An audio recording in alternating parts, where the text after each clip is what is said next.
What's going on, everyone? Welcome to Essential Scares. I am your host, Corbin, coming at you from an Airbnb. So my quality is not quite where it usually is. But this week, I am, of course, joined by Alan.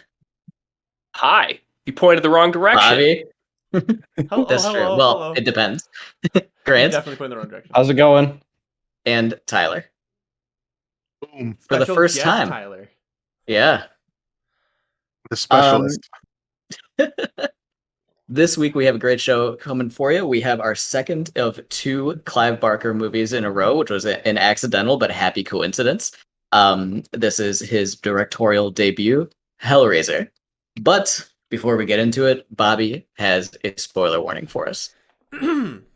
This will serve as your first, one and only spoiler warning for the directorial debut, Clive Barker's Hellraiser. If you don't want it spoiled, move to the spoiler-free essentials part of the podcast. In Hellraiser, Clive Barker answers the age-old classic question. What if we make Lovecraft kind of sexy? Corbin? So that's not a thought that I had even one time while watching this movie. Nope. And I've seen this movie a fair amount of times. And so I want you to kick it off with that thought. Yeah. Yeah. This movie is Clive Barker has spent his entire career making Lovecraft stuff, but desperately trying to make himself different from Lovecraft by adding a ton of gore and sex to it. And absolutely this movie is steeped in BDSM and leather culture. So saying that it's not sexy is it's incorrect, pal. Let's just put it that way. Okay? Oh no, so I would never say this movie isn't sexy. Okay. I think that the sex is a core element of this film. Yeah. I just never thought about this movie as Lovecraftian, I guess. But I suppose the core element probably is. Yeah. But I don't know. I just never. It's outside. I just never got it's there. otherworldly. It's cosmic in scale. It's absolutely Lovecraftian. Yeah, but Lovecraft is a lot about the to not to go off on a tangent, but it's the thing that you can see. It's the oh my god, this is so scary that if I even told you what it was, you wouldn't be as scared as if I didn't tell you. Yeah. Well, they do tell her more than a couple of times. They say oh, look away, this isn't for your eyes. Blah blah blah. So I guess the Cenobites, which aren't even the main focus of the story, which is something I really enjoy, and we'll get to it. I think it's really smart the way they do that, because that is absolutely Lovecraftian. It's typically Lovecraft is steeped in a noir where the cosmic horror comes around it, but they are hard to understand and perceive.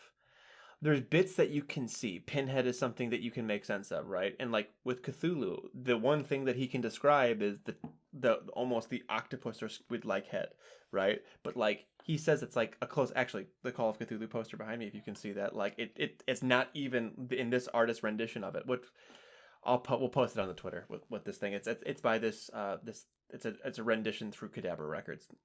It's really cool, but it's very not necessarily super perceivable, and that's what these things are. They're these cosmic beings, explorers in the outreaches of experience, angels to some, demons to others, right? They have this sort of cosmic energy to them that they're so beyond us, that they are almost looking past us, looking through us, and looking at us as things to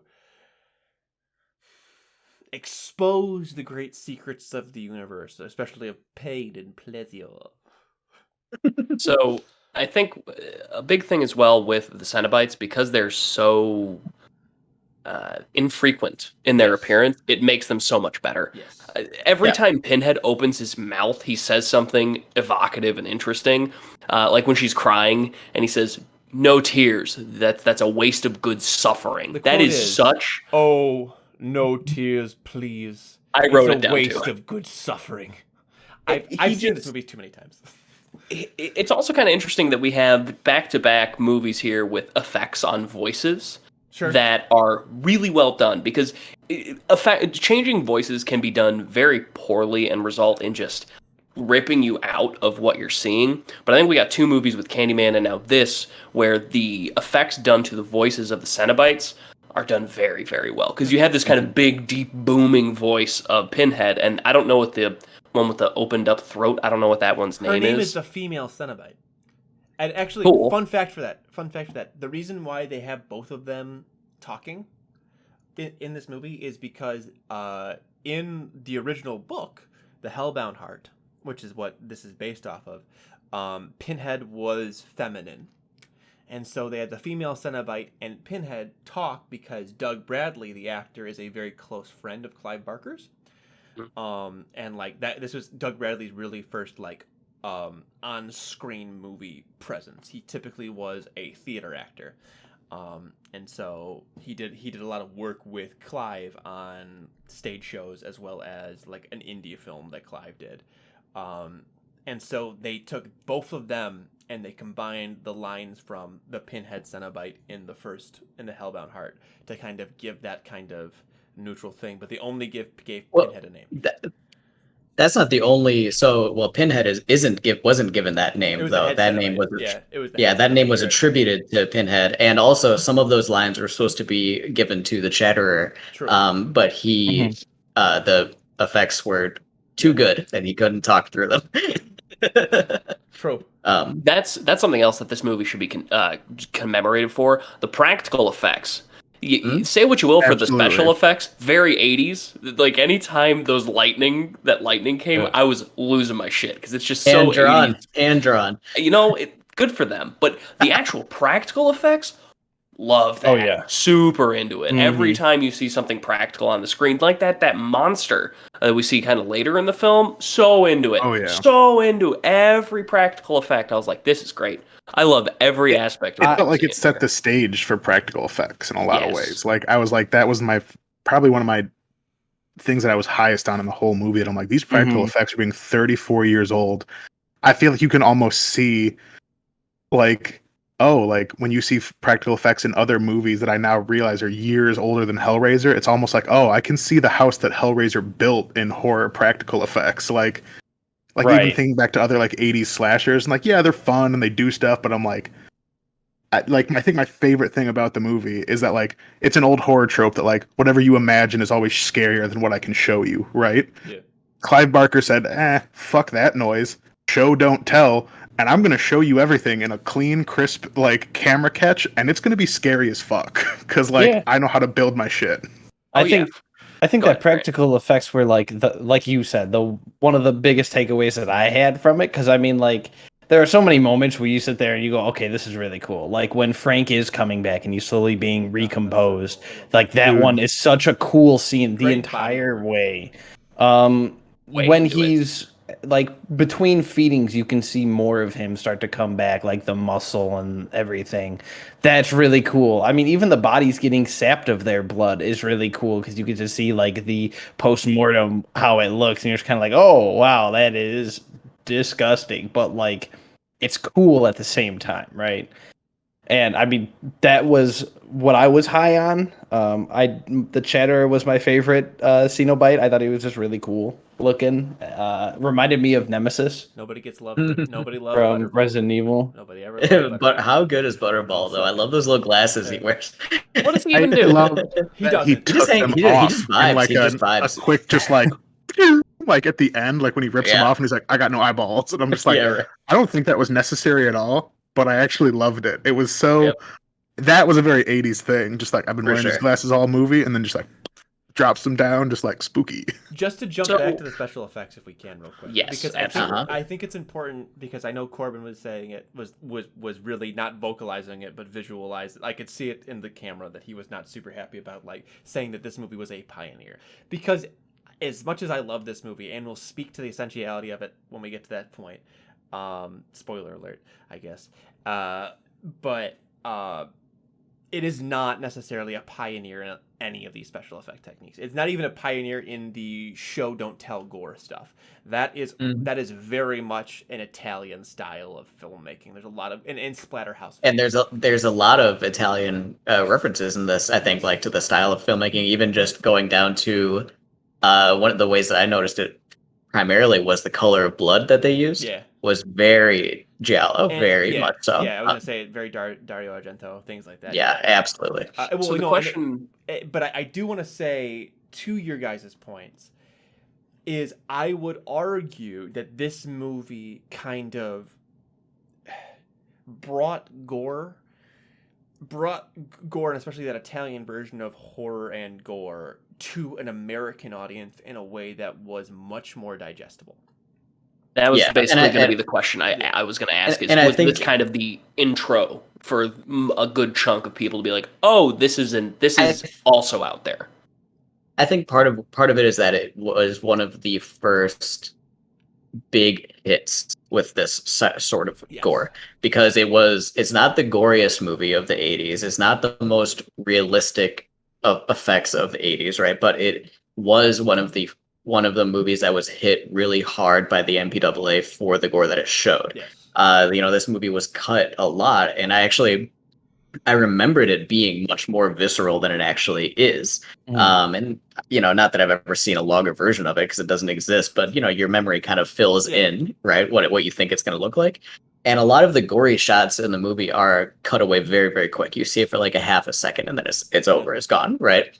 And there are definitely movies that pushed the envelope and were released more than this, but this was one that was mainstream enough and popular enough to catch the eyes of the ratings board. And I think that is part of why we might think about it that way, because it was sensationalized. Not everybody is a Clive Barker fan. I know this. Yeah, that's for sure. But I will say that I think Clive Barker, in every movie that he has helmed or had a really big bit of, right? This, Hellraiser, what is it? Candyman, Nightbreed. All of these movies seem to be movies that were like a decade, if not 2 decades ahead of their time, right? I don't think we would have gotten a Saw or a Hostel without Hellraiser.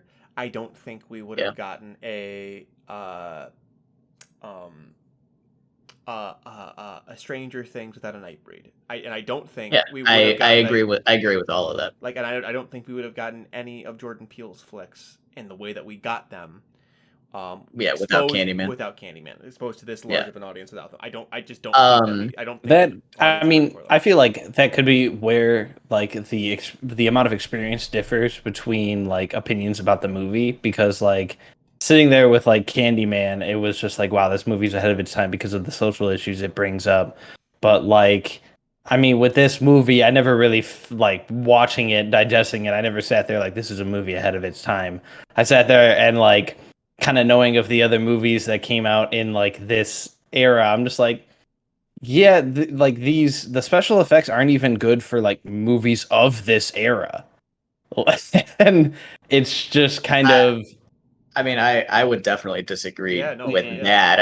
I think that the effects are good. I mean, I think that Bobby and I were kind of on team, like maybe not a pioneer, but definitely very good for the time. The lightning. Grant, so you're saying explicitly the special effects are bad, and the practical effects good? Because I wouldn't necessarily say that they're good, but they're definitely on par with what else existed at this time in the 80s. Well, that's what I would say. It's also important to recognize that like special effects cost more money than a directorial debut is going to get you. Like, for sure, like, Clive Barker drew those himself. Yeah, yeah. I think this movie had $1 million. Was the budget? Was $1 million? Yeah. And so what they did with $1 million is insane. Mm-hmm. So I would agree, but it did feel like near the end of the movie was we don't have enough money to make these effects as good as we want them to. So here's what you get. I mean, that's just true. Like that is what happened. Tyler, I feel like we haven't heard from you too much. I think we kind of know where some of us are sitting already. I have more what are your thoughts? What are your thoughts on this movie? So, I mean, my big takeaway was, I mean, I guess it overlaps somewhat in a Venn diagram with what Bobby was talking about with the Lovecraftian, but my takeaway was in no way like cosmic or Lovecraftian. I spent 90 minutes being so acutely aware of like, I almost feel like, to Grant's point about Candyman, this was almost like a movie was a commentary on like religion there's very obvious religious overtones throughout the entire movie.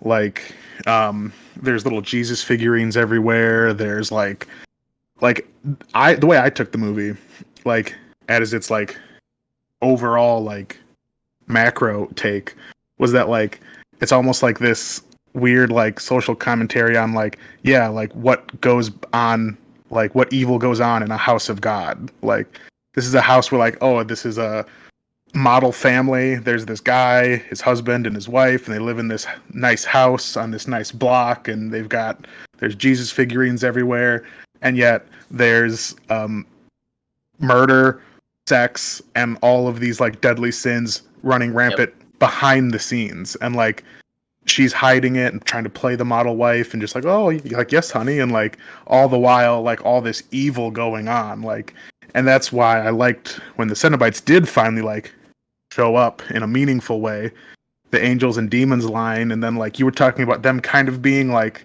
unknowable, but like I feel like that's in its own way a callback to like, if you really read the Bible, like the whole shtick of angels is that they're not these like beautiful, gorgeous beings. Sure. Like, angels are terrifying. That's why like in most depictions, angels like descend and go like, "Fear not, human," because like they're scary as fuck. And so like here come these Cenobites and like, yep, like demons to some, but like angels to others. Like it like so much of this movie seemed steep in this weird like Catholicism commentary that I thought was like apropos to like the last 10-15 years of like what's happened in like the Catholic Church. And like, not saying that it wasn't like already like a hush hush, like we all know but nobody talks about it. And like that's what I felt like was the predominant oozing through of this movie. So the way I viewed it. Bobby's itching here. I'm sorry. I think he's gonna. Go ahead. Are you gonna make a comment about the book, maybe, or no? Yes and no. Okay, so yes, and go for it. Okay, because like I think I don't need to make it make sense, because this movie is more, I think, about hedonism than it is anything else. But like spirituality and hedonism, because like Frank, even in the movie, you can kind of sort of tell there's like subtext in the way that like his stuff is put together, is that like he's trying to find some sort of higher experience. Sure, absolutely. I think that's obvious. Through hedonism, right? And so there is a spiritual element to it, I think. I'm not sure if it's a discourse on Christianity, although it absolutely partially is, right? Some of the later movies become very much like that like Pinhead is a demon, they are evil, and that's good versus evil. Yeah, they're like, and that was basically gonna be, you know, where I led with it, was that like it's interesting that you pulled so much of that out of the first movie. I think a lot of it is there. Yeah. But in later films, they make that's not even up for discussion, really. Never even. And for the listeners, I am so not a horror guy. Like, my previous appearances were more my bag. So this is all new to me. I've never seen a single movie in this franchise. I have no familiarity with it. This was my first viewing of this film. But I will say that there is a certain level of like, the religiosity is there, and I think like, you know, when you see the it's there more strongly though too in the books, because they're named, you know, like Pinhead's character is just named priest, you know, and like the later book with him, the Scarlet Gospel, it's like, okay, like the Christianity aspects are they're much more. Yeah, it's much more even though like a symbolism towards a vagina, but also to an open wound, right? The order of even the word like Cenobite is very like has a religious background. So, but I do want to say, like, to your point, Tyler, I do think that like there is a moving. I think I had a different take when I watched these films, is like, and this is me coming from I don't know if it was necessarily intentional, but they move all of the religious iconography out. And Frank comes back in off of that, right? So like the religious iconography is there when Frank almost leaves. All of it. Yes, almost all of it, right? Except for a couple key pieces, but like like a lot of, so like, or it's moved or it's gone, like, so it's almost like a secular house, right? And that is more for, I think, on Julia's behest, because I don't get necessarily a feeling that Larry would have cared one way or the other. I think that that's even part of the commentary, right? Is that Larry is ambivalent to that decision. Yeah. You know what I mean? Like, Julia is, it's here and I don't want it. And Larry is just like, well, whatever happens, it doesn't matter to me. And I think that those are both part of the message, I think. Which actually brings me to a point I wanted to bring up, is this movie is why the Cenobites are so cool and so memorable is because this movie is so rooted in human drama. Like, all of these characters are somewhat relatable. There is a single father and a daughter, right? Which I would say that Larry and Kirsty's relationship is really, really, really organic. It feels like they are really father and daughter, and they went through a trauma, and him losing his wife, her losing her mother, and she doesn't like Julia at all, but she's trying. And Julia does not like her. But I mean, that is a mutual dislike. And Julia is very much being the new woman, wanting Kirsty to like Julia in Julia's terms, and Kirsty is like, I was here first. And there's that tension, even though it's never spoken or barely even seen, you can read that, right? And then you've got Frank, who, even though he is very much on the outside, I think we all have a member of our family who is, quote unquote, the fuck up, right? Like, they like, and like, you're like, oh my god, I don't want you to, and like, they cause Grant's like, I don't know what you're talking about. They cause issues, even if it's not your immediately family or your extended family. There's a person, anytime they come into any sort of anything, they cause issues, right? And Frank, of course, causes the ultimate issue. No, but Frank causes several issues, right? He sleeps with He sleeps with Julia. He, is an abuser of all sorts of things, right? But also, I think it's important that him sleeping with Julia is like, he's the archetypical bad boy. That is what he is. But like, I also think that was like part, like, that message, like Julia sleeping with Frank, like that was even part of some of the maybe like religious like text that I like pulled from it. Like, maybe I went too deep into it, but like I was sitting there and I was like, at first I was just like, so like, is she like also like being like affected by like what's going on, or like is there some sort of like, because as I was watching it and trying to like finagle out like how deep, like what's the influence of the box and the Cenobites, like, trying to parse it out, one of the thoughts I had is like, okay, like, is she like possessed or something, or like, and then as they delve more into it, and it was just like, in almost the funniest way, it's just like, wow, like that's the best sex anyone's ever had. If just like after a 30-second conversation, you're just like, oh yeah, I'll murder like 4 people for you, like, right. But I then pulled, again, maybe going too deep into it, but I really bought into the religious angle, and I thought it was like, okay, is this supposed to be more the like, is she the Eve of like the story? Like, she was tainted and tempted by Frank, who kind of represented. Frank was kind of the only character who was like entirely evil in the film. Like you said, the Cenobites float this line of like, what are they? Like, we're just experience. Like, they're above morality.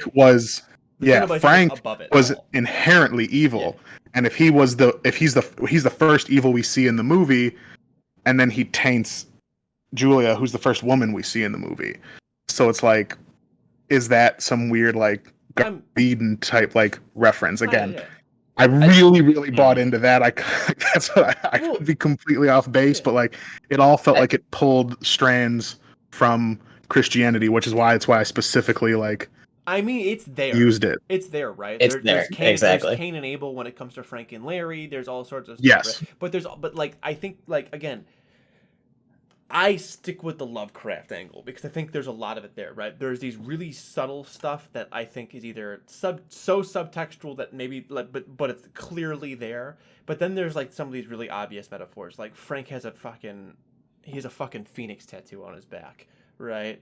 Like, and he rises from the ashes of like some of that's really stupid and obvious, and some of it's like really like, I think that like I do want to get back to this idea of the human drama, right? Because I think that even the religious subtext plays into this like very, very core thing of like. I think that the human element, I think, is always the most surprising element when it's your first time watching. Yes, because you're looking for Pinhead.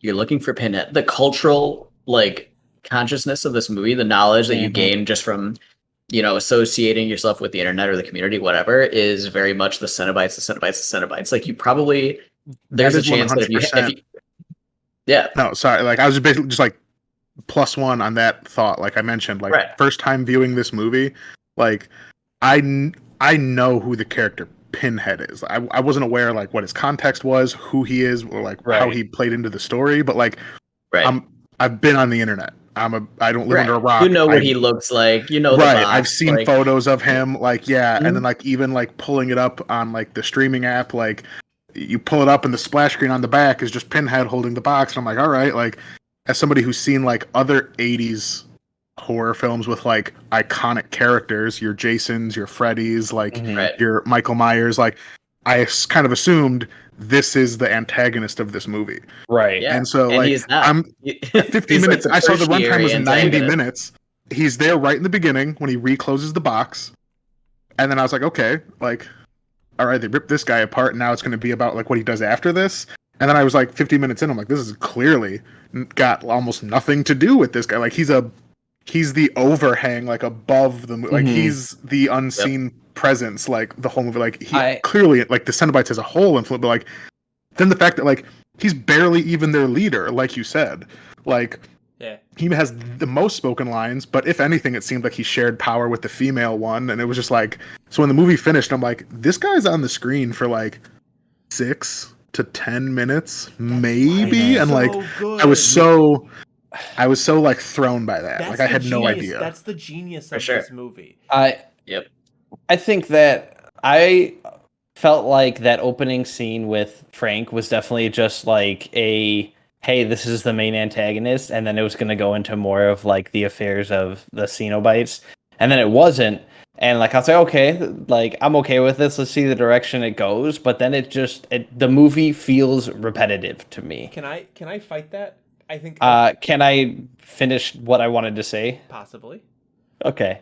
I think that the like middle of the movie is just Julia needs to bring these men back for Frank to consume, and then we get to see the updated picture that is Frank, and then she has to do that 2 more times before he's like, hey, yo, now we need to do it to Larry. And that's the only one where she's kind of like, I don't know about that. But like nowhere in all of Julia's character did I feel like she cared about Larry until she was like, no, you can't do this to him. It felt like she didn't like him. He wanted something that wasn't there. Larry did, with like the relationship between her and him. And it like she was not reciprocating those same feelings. I disagree with that. Like I think that there is an element of her loving Larry, but her feelings towards Frank being something more. Like that's even what Frank says to her, right? Oh, well, we have it. It's like love, but more. Whatever he said, right? Like love, but real. Right. And so the implication there from Frank's side, first of all, Frank doesn't love Julia, right? He's using Julia. He's an abuser, and there's like sort of like this whole relationship there. Right. Yeah. Exactly. He's the but evil. Julia is clearly like receiving that and thinking that her relationship with Frank is above love, right?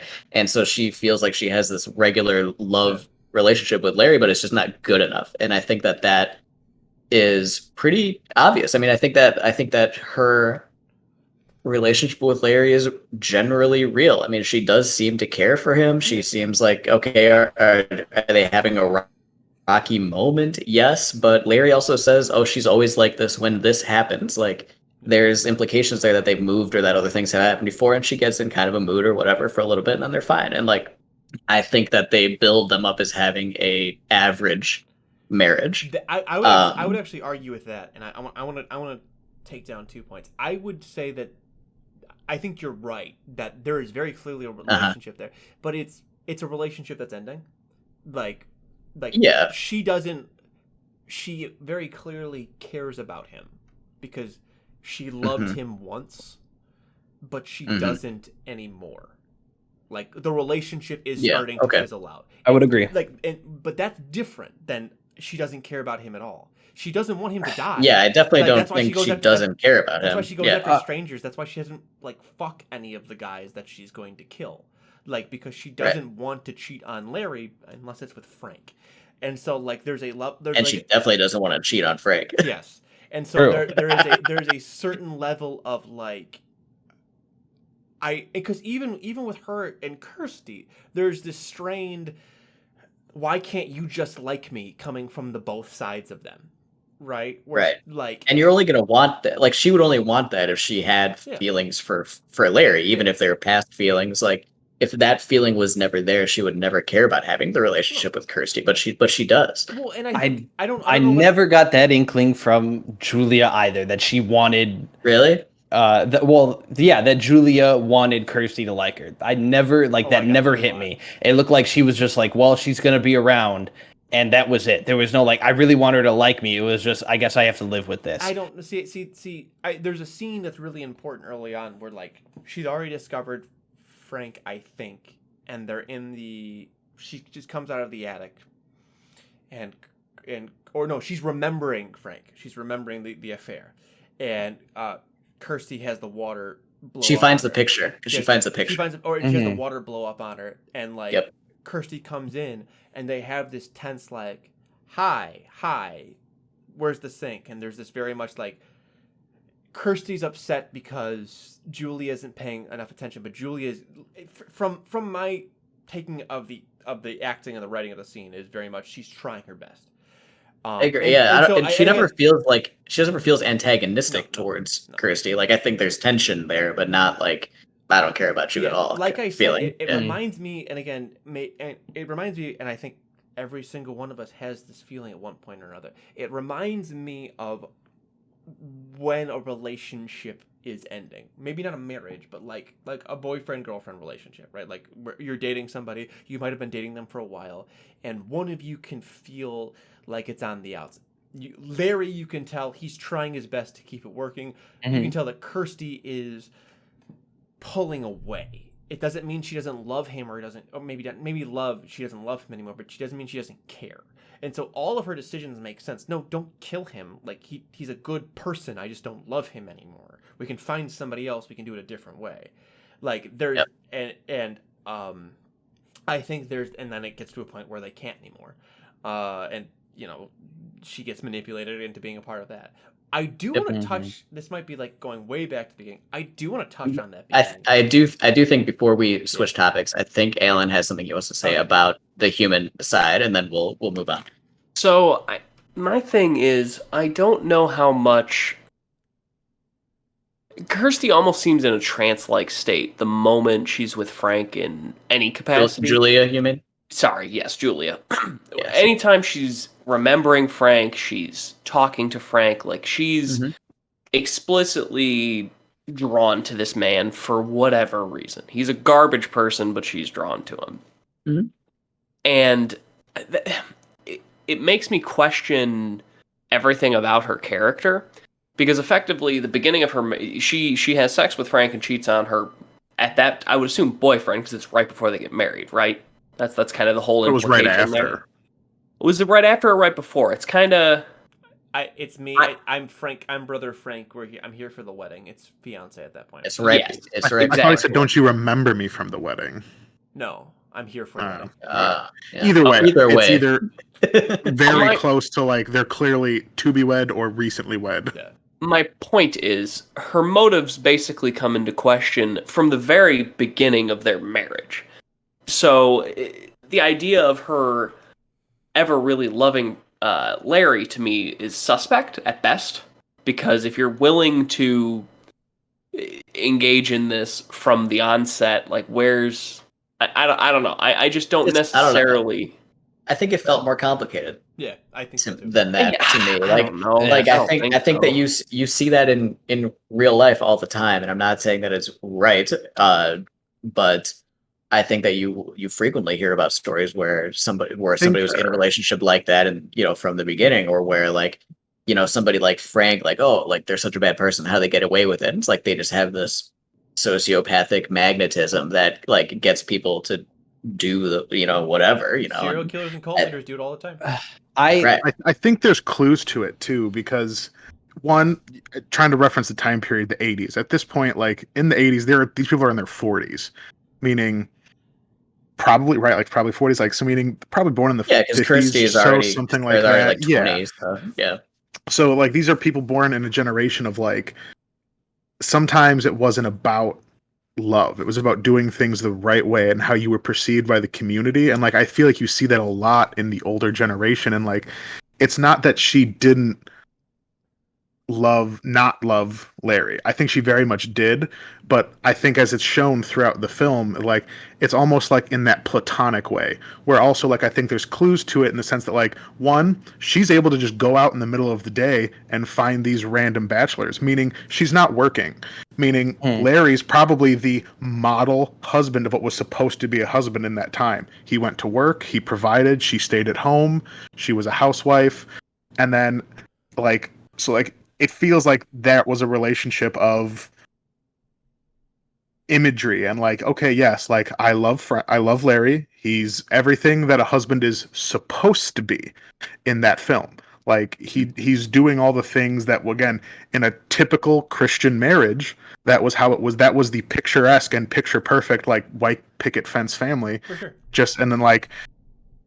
And then you get to this point where like then she ran into Frank, where Frank actually made her feel something beyond just what you were supposed to. And like that's why she was drawn or fell or however you want to phrase it. Like I feel like that's where it was. And yet you see that where like For sure. she was pulling away just because like there was never at any point that magnetism with Larry. He was just what you were supposed to do. For sure. And so it's her grapple between choosing what you're supposed to and giving in to what you want to. And there's some comments there about like sex too. Sorry, Grant, I'll come back to you because and some of it was cut out, but like I think that there's sort of this like background implication that maybe Larry is a little normie, and her relationship with Frank is kinky. Yeah. And that's kind of, like there's this overtone this whole time about like BDSM culture and the way that her sexual experience with Frank actually is compared to what else she's getting. And like there's this thought that maybe like Frank was the first person because he, maybe he forced it, but like that showed that to her, you know what I mean? Like there is this there is a other relationship that she never experienced anywhere else, and she's like, okay, like that matters to me. In the book, there is a very, very right, and there was all the gentleness of rape is the quote used in the book when it talks about that. And there was more filmed for the movie, but again, it's part of the stuff that they had to cut out, so like you're left with more implications than there originally were, and I think that remake might get a little further into it. But Grant, you were going to say something. So there was a comparison that I saw because I like after post watching the movie, I looked at a bunch of reviews for it to see like how I felt about it and see if these reviews could sway me in any direction.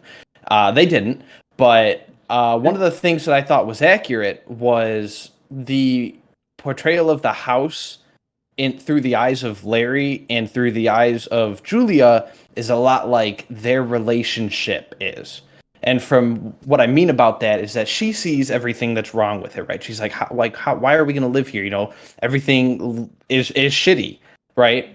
And then he, can walk into the kitchen and see the rotting meat and everything and say, isn't this house spectacular? He goes up and sees like the Jesus statue with like the lights surrounding it and all of that stuff and go, oh my God, this is amazing. Like, this is what we wanted. And she's obviously like, this is not what I want.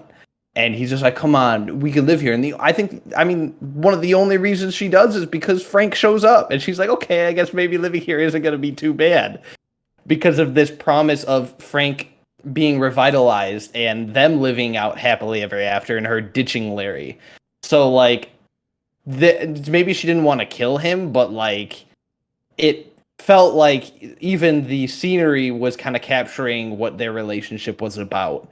where he was like, look at all the things it could be, and she was just like, it's dead, let it die. Yeah, but that's kind of my point, isn't it? That it's about a relationship on the outs, right? There's this human drama of the relationship on the outs. She is seeing every reason to leave, including her old lover coming back into town, right? Like strip away all of the grossness, right? Like literally all the gore and stuff like that. This movie is about a couple who are on the rocks, move into a house, and in that very thing, the husband sees all the possibilities, and the wife sees all the reasons to leave. The fresh start, yeah, the reboot to the marriage. This happens in America every single day. Like this is a grounded human story. There are Lifetime movies that are exactly this story, and she runs away with the ex, and then they live happily ever after. And it's a very positive thing. But that's what happens in this movie. But everybody goes to hell. I want to touch on 3 things before we move on to the essential bits, if we can. Oh, I'm not done. I'm not done with my review yet. I'm not either. But there are 3 things that I think we need to hit.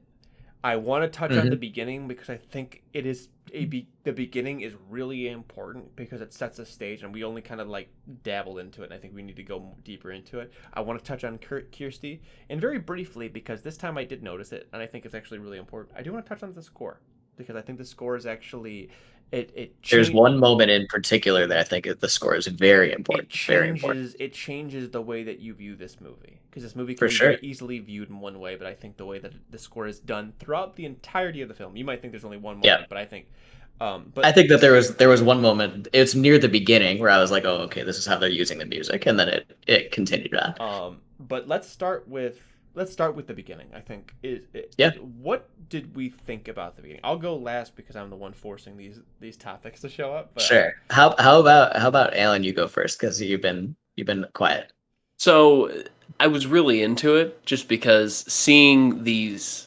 So you start with Frank needing to buy this box because clearly he's heard through the grapevine that there is a deeper level of pain and pleasure you can experience. You just need to find it and seek the unknown.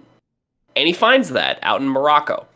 And he buys this box for a ludicrous amount of money. That doesn't necessarily matter per se. But when he finally unlocks it and the Cenobites show up and he's just basically torn to shreds. I mean, so later in the movie, Pinhead says, "We will tear your soul to pieces." Again, Pinhead has the best lines in this movie by a landslide, and that's just one of them. Yep. We have such sights to show you. Sorry, exactly. That was my favorite line. Yep. It's so good every time he speaks. But my point is, Frank, there is... in a way, you could see the Cenobites as angels for him because he's looking for this new level of pain, this new level of pleasure too. Frankly, that's exactly what the angels to some line is supposed to imply. Yes, exactly. That, it's not like we're ever angelic in the traditional sense. It's just that some people are looking for what we're bringing to the table. They're looking for this next they're looking for an experience that they find lacking in their earthly experience. I wouldn't say Frank thinks they're angels, though. There are characters throughout the entirety of the series who absolutely would. But Frank, I think expected them to be. I think Frank was more interested in the pleasure than the pain, I think was the issue. I think he was more interested in the hedonistic pleasure. And yeah, I mean, he multiple times says, like, we got to heal me so we like before they come back. Like, I feel like he's clearly like got to the point where he's like, I'm in over my head. Like, he got. But in the beginning, he's not there yet. No, because I don't think he knows what the lament configuration, also known as the puzzle box, is. They tell you it'll take you to the limits of experience. And Frank, I've used this word a lot. Frank's a hedonist. He seeks mortally pleasure. That's his guiding light. He's a sociopath and a hedonist. So like he doesn't care about anyone or anything. He just wants to get his fucking rocks off, right? Fun fact about the beginning in the book, The Hellbound Heart. The reason why he can even come back to Earth is in the beginning when the Cenobites first show up, he experiences at first unspeakable pleasure, and he like comes all over the place, like literally, like they say that like Clive Barker describes the way that his cum shoots in between the floorboards, and then he like in the middle of his orgasm he gets fucking ripped apart, right? That's how it happens. It's really implied that that's what happens in this without necessarily like being as evocative and showing him shooting mad ropes, but like like so I I think that it's important to recognize that like that is a big part of Frank's character, is that hedonism. And I think that's what he's looking for going into this. Yeah. Is to he gets it too. Yeah. He experiences the edge of pain and pleasure. That's the damn truth. I kind of already said what I thought about like the opening. Yeah. Was that it just felt like it was the opening kill to kind of set the stage for the rest of the movie, and that wasn't what it turned out to be. But that's how I felt about the opening. Was it was just supposed to like kind of show us, hey, this is where the Cenobites come from. This is what they do to people, and stage is set, and then So it was what- going to go in. The one thing I want to disagree with you on there is I think by showing to some degree what was occurring to Frank, that set the stage for me to expect the level that kind of set the temperature. You know, this is where we're at. This is where we're starting. It's only going to go up from here. So for me, when I was watching, when I saw that's the beginning, I was like, okay, where are we going to go from this point onward? If this Did is it the go start, up? I would say yes. I mean, the end of the I- movie for with sure. him literally being ripped to pieces. Yeah, but that was just that was one of my gripes about it. It was just the repeat of the same thing that happened to him the But first we time. don't We just got see to it in the see it. beginning. You're right. We just got to see it. The Yeah, but only that's other like kills, the only other kills that happened were the hammers to the back of the head again and again but and again. I think the Well, difference Larry there gets with his those skin cut off. Correct. But it just, I mean, so this movie is considered. It's another Clive Barker movie that apparently by the general public is considered a slasher, which I think is a wrong interpretation of the movie. most people would Again, agree with you. Julie is but, kind of a slasher. I mean, one of the things Oh, that I Julia's sat a here slasher, yeah. with, Yeah. in my So the mind, movie is kind of a slasher because Yeah. she's the main antagonist. yeah. So like the whole hype behind Frank it is, is yeah. like, oh my god, Pinhead is awesome. Oh. It's a slasher movie, and so that's where my brain was, right? And so if I'm looking at it through the lens of the slasher, I'm thinking, okay, you have to have some unique kills, right? There has to be something, and there was really only Frank's second death that I think counted as a unique, cool kill, where the other three were just, hey, hammer, and that hammer just is repeatedly used thrice over. I think part of the slasher element is that you're seeing Julia become the killer, Yeah. right? Like, you know, in a lot of slasher movies, you're starting out. Oftentimes, you start out with a kill, and then you get a group of people that get killed, right? Mhm. And you know, one of the things that this movie did that was interesting, I think, is that if you are viewing it from the slasher lens, Julia is the slasher. She's the Michael, right? But you see it happen, right? She doesn't even Right. want to kill that first guy, but she does it because she has to. She's compelled by like the Mother Voorhees, by like, you know, the character, like there's somebody pushing her to the kill and she does it. And by the Right. end, like she kind of wants it. Mhm. And you watch that happen over the course of the movie. You And I see think her that that's get what makes her an cold. interesting. Yeah. Yeah. And I think that like, okay, if she hadn't been totally killed by the end of the movie, she could have been like, it would have set the stage for a perfect like slasher villain for the second movie, which I'm glad they don't do that. But I do think that I've some got- of the It felt slasher like it elements was are an I've there. got entire some like news for you, Corbin. But you know, I've seen the second one, but you know what we'll I talk mean. about Yeah. this it's the story is how far lust can take someone, right? I Yeah. feel like that's the main thing of the story. Is Okay. that like in this case, Julia, lust gets her to kill multiple times, even someone that she may have once loved, through this experience of like Frank is the best she's ever had, and she wants that for the rest of her life. And that's where the lust is taking her. Going back to the very beginning and then reaching back around to what Grant had to say, because I can do both. I do want to say that I think the beginning is really, really cool, because it gives you that Lovecraftian tone right off the top. You are in the middle of a story that you do not fully understand, and it automatically throws you into something where, again, this movie, I think we can all agree, is 90% a human drama. It's largely a human drama. It's interpersonal, right? Even with like the murders, and we'll get to like Julia being the main slasher, or at least the slasher weapon. Yeah. Right? Because I would say Okay. Frank's the slasher, but she's the weapon, right? The cult member. It's very Manson-esque. Manson was the killer, but the Manson family was the weapon. But this movie puts this ever looming presence of, what the fuck were those things? What the fuck were those gray guys in bondage gear with like cuts and gashes and teeth, and like, what was that? Right? Yeah. And so you're stuck with that the entire time, like, what the fuck? What was the box about? And then Frank's talking about them like almost on the side every now and again, like, we need to get the fuck out of here before they recognize what's going on. Like, we need to, and so like there's this ramping up of tension of like, it's bad if they come back. They're gonna do hooky shit, and then he's pushing it, and Julia knows there has to be some credibility to it, so she's pushed to do more and more and more because the tension is there, right? And she gets ramped up into being this person that at first is like, I don't want to do this, but I have to save you, right? I have to save you because I love you, even though what is that for her, right? She's been pushed. She's been converted to the hedonistic religion of Frank, right? Of seeking pleasure, seeking, right? And going back to the Lovecraftian thing, you never see Frank feed. You can't see this. You shouldn't see this, and it gets mirrored with the Cenobites saying that, like, perhaps he learned something from them. Maybe he is more of a follower than he is giving credit to. Maybe, and that gets explored in the sequels of what does it mean to be a Cenobite? How does Cenobites become Cenobites? Yeah, sure. And so it kind of but like you're left with this whole questions upon questions, and then you see slowly but surely even Julia get converted, right? The first one, she's freaked out. The second one, she's not happy about it. But by the fourth kill, she's literally like, just like, she walks out as Frank's feeding, and she's just wiping her hands of the blood, like, I'm just a part of this now, right?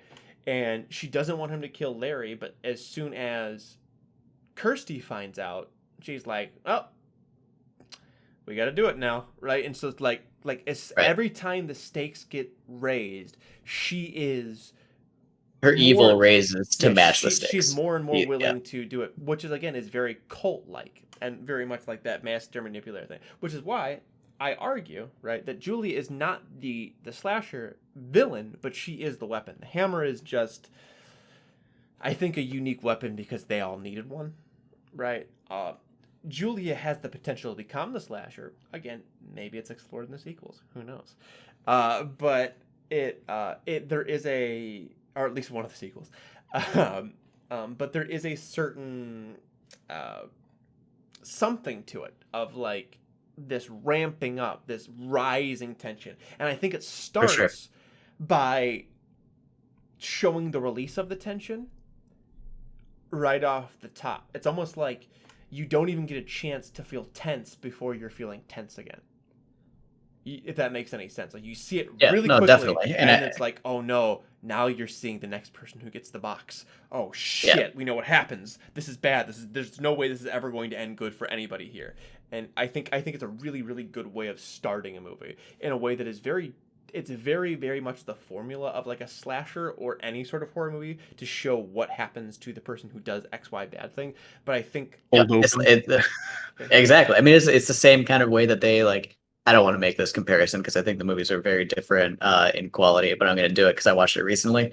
It's kind of the same way that Friday the 13th opens, right? Yeah, for sure. They set the rules. They set the rules immediately. Like, it is formulated like a slasher in a lot of ways, right? I feel like the bad thing is they kill somebody over it, and then they move on to like the actual story of the movie, while like the lingering bad thing is kind of like there. You know what I mean? I would say I was immediately thinking of. I was immediately like, it's years later, obviously, but like, I immediately just like think it's also just like 15 years of Supernatural. That show every week opened with whatever character getting murdered by whatever the monster was going to be that week, and then it's like bam, they show the title card, and then now we're just dropped into like Sam and Dean on a sunny day, and then we start the story after you've set the stakes for like what the thing is. We write notes for this podcast when we watch the movie. My second note is actually that this movie starts at a weird point in the plot. It reminds me almost of a Supernatural episode.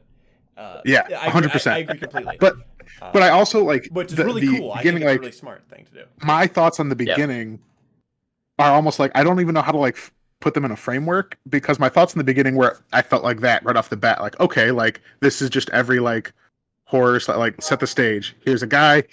That's why like I'm with Grant. Like I thought it was a typical, like I thought we were gonna more Pinhead. I thought, oh, this is Pinhead killing some Gamook, and then now we're gonna start the story and we're gonna see where Pinhead comes in. Like I was almost falling for like I was expecting it to plot out like a Supernatural episode, like as like maybe being the most horror adjacent thing that I've like consumed like completely. But then I was also like, by the time you get to the end of the movie, and then thinking back to the beginning of the movie, I was just like, there's probably some commentary here about like pain and pleasure and like human experience, to Bobby's point, like that is eternal, it's a cycle. Because like there's that one line in the beginning of the movie that like I caught it and I was like, I don't like, what's that about? And it's when he buys the box and that guy makes like an off the cuff line, is like, it was always yours. Like and like because we get the opening credits, and the opening credits do a pull out, and you come out then like from the center of the box as it pulls out and then sets the stage with the two guys sitting at the table. And then the end of the film is we do the pull out, we see Kirsty, and then it just like comes down, and then you're in the box again, and then you're right at that same scene where you're pulling out from the box, and it's Frank and that same dude, and Frank buying the box. And I was just like, did they just like time loop me? And like, but why? Well, I think again there is that cyclical nature of like all of that cosmic horror. Yeah. Also, like there is a very cyclical cosmic horror element there. But I think that like even just to really nail, I think that like playing with the trope of the killer being the person who does the first kill really elevates the Cenobites, because like when they come back, and because Pinhead is so almost and the female Cenobite, they're almost bored when they're coming back. There's like she's just playing with her wound, and like Pinhead just like, yeah, we've come to take you, right? And like he's like, we're ready to go. Let's just do this now. Don't cry. There'll be plenty of time for that when we're starting with you. Like you know, all of that. And then like the only time you ever see Pinhead with any sort of anything is there is this almost passive paternal joy with the "we have such sights to show you" at the end. Like, you are going to love it when we murder and when we tear you the fuck apart. It's gonna be great, pal. It's gonna be. And then he gets zapped. Yeah, don't. And well, and then I promise. Camping is the best. Yeah, but even with that, there's almost just like a slight annoyance when he's like, "Don't do that." Like he's just like, "Stop it." Like, we're going now. You have to stop doing this. We'll turn this car around. Yeah, exactly. There's like this, but like that's fucking terrifying, because like he's like this otherworldly, just so above everything. Right? And the female Cenobite, I think, is a little bit more like we don't. Why are we even humoring this person? Right? Like this ant. Like she's a little bit more above it all. But I think Pinhead is so above it that he's like, let's humor it. Like, you know, like let's see where this little puppy takes us. Because what if Frank did get away, and like that guy was kind of an asshole. So let's like, you know. But in a weird way, it seems like maybe Pinhead is also just like, you know what? If this is an experience we haven't had, isn't that kind of what we're all about? Yeah, exactly. Right. Let's get after that. Yeah, it's just like, and like they're so well done, and I think that like that opening gives you that kind of like everybody. I've talked to all of you beforehand, and I think we can all agree we want more Pinhead. Everybody wants more of it. Yeah, and I think definitely. And that's what the point of it is. You want to be, like, you're left asking the questions. That's the Lovecraft about it. Frank? That is the horror that I can't, that is so beyond you that you cannot explain. It's like, what the fuck does that mean? What does explorers on from the furthermost reaches of experience mean? What is that? What is this about? What are those like those pillars that they bring in? What is going on? Like what is the box about? What's the dragon at the end about? Which is stupid. Oh my god! So fun fact: single worst part of the entire movie. Never gets explained. Never ever gets explained. Yeah, in any of it's the bad. sequels. It's the Oh worst part my! of this movie. I have a If I'm not saying 3-word something- note that just says skeleton dragon bad. If there's anything Oh, about this yeah. movie that is bad, it is that. My note is, oh hey, by the way, how about that weird homeless guy is actually a bone dragon that takes the box? I believe it's What? I believe it's I supposed was to be waiting for him to Leviathan, be which is more fleshed out in the sequel, which is essentially the devil. It's I was waiting for him to be like another Cenobite, but I was waiting for him to be this weird like Cenobite of like reason, and like where like these are the Cenobites of like pain and pleasure. This is the Cenobite of like law and order. Like that's kind of what I was waiting. Like he was like watching over the box, like because like maybe like his job was to like keys the balance, where like these people are all about just like it's almost like id, super id, like ego, all that jazz. Like I was waiting for him to be the antithesis to that, where just like I eat because I need to. Like everything was just very just like cut and dry, and then he just wasn't that, and like I was kind of like, man, maybe I was like getting my hopes up or trying to read too much into it. Like as I'm learning about the Cenobites, like all right, maybe there needs to be like an opposite force in the universe for like the other side of it, like order and like control and like good choices, and like I thought that was gonna fit the morality of the movie more, like because I bought into that religious angle, like okay, now he's gonna be this guy, or like but he's gonna come in the way you don't expect him, right? Like the savior or the messiah comes in a way you wouldn't like. Like I thought he was gonna be some weird good guy, and then that was just like I hated it. I was just like, maybe I just got bamboozled, but that just seems so unnecessary. There's so many other ways they could have done that scene to make his character even more, to like Bobby's point of like the Lovecraftian kind of sense, right? Even if he doesn't have a line, like imagine him just reaching into the fire, pulling out the box, nothing's on fire, and he just walks away with it. Everybody would be like, I would have liked that more than the dragon. What the fuck was that about? And we would be sitting there like, what just happened? More than just Bone Dragon flies away. Part of that is absolutely issues with special effects. Part of that is I don't think even Clive Barker really knew what he wanted to do with what ended up being Leviathan. Because there's a thought there that like that felt like the Grant's point of like this is where we ran out of money. Yeah. It's like we have this skeleton dragon that I want to put in the movie, but we're like, why did we got buy like this? $80 left, Clive. Like, slap it in 3 seconds. Give me pour it all. Like, but he went to Fiverr and got the worst guy possible for the job. Like, but let's talk about Kirsty for a moment, because I think I am of the impression. I am of the opinion that she is a 10 out of 10 final girl. I agree. 100%. I think that she is... I really, really enjoy Kirsty. I don't think her boyfriend is at any... Steve? Interest. Yeah, I don't like Steve. I think he's completely unintegral to the story. I don't know why he came back to the house. Steve is surprisingly important for how little of a character he is. I think I could argue. I know where you're gonna go with this, and that like the mirror of like the ending of a relationship versus the beginning of a relationship. I see it on paper, and like I understand where you're coming from, but what she ultimately ended up doing in the story and like how she had to play her role, I just don't know if it was necessary. It's not. I agree that it's interesting. Yes, and I think it's really worth cool like it's not outrightly bad. I just feel like maybe I could have used his 10 minutes of screen time on something I cared more about. So you kind of put the horse before the carriage before the horse there. I want to explain it because you, sure. I'm sorry. I did. You made my point, but I want to explain what the point is. But the horse is already off. The races have started. Yeah, but I think why it's kind of cool, even though it might not necessarily be the most fleshed out, is why Steve. I was always like, I always forget about Steve, and when I watch this movie, he's a forgettable character. Very forgettable character.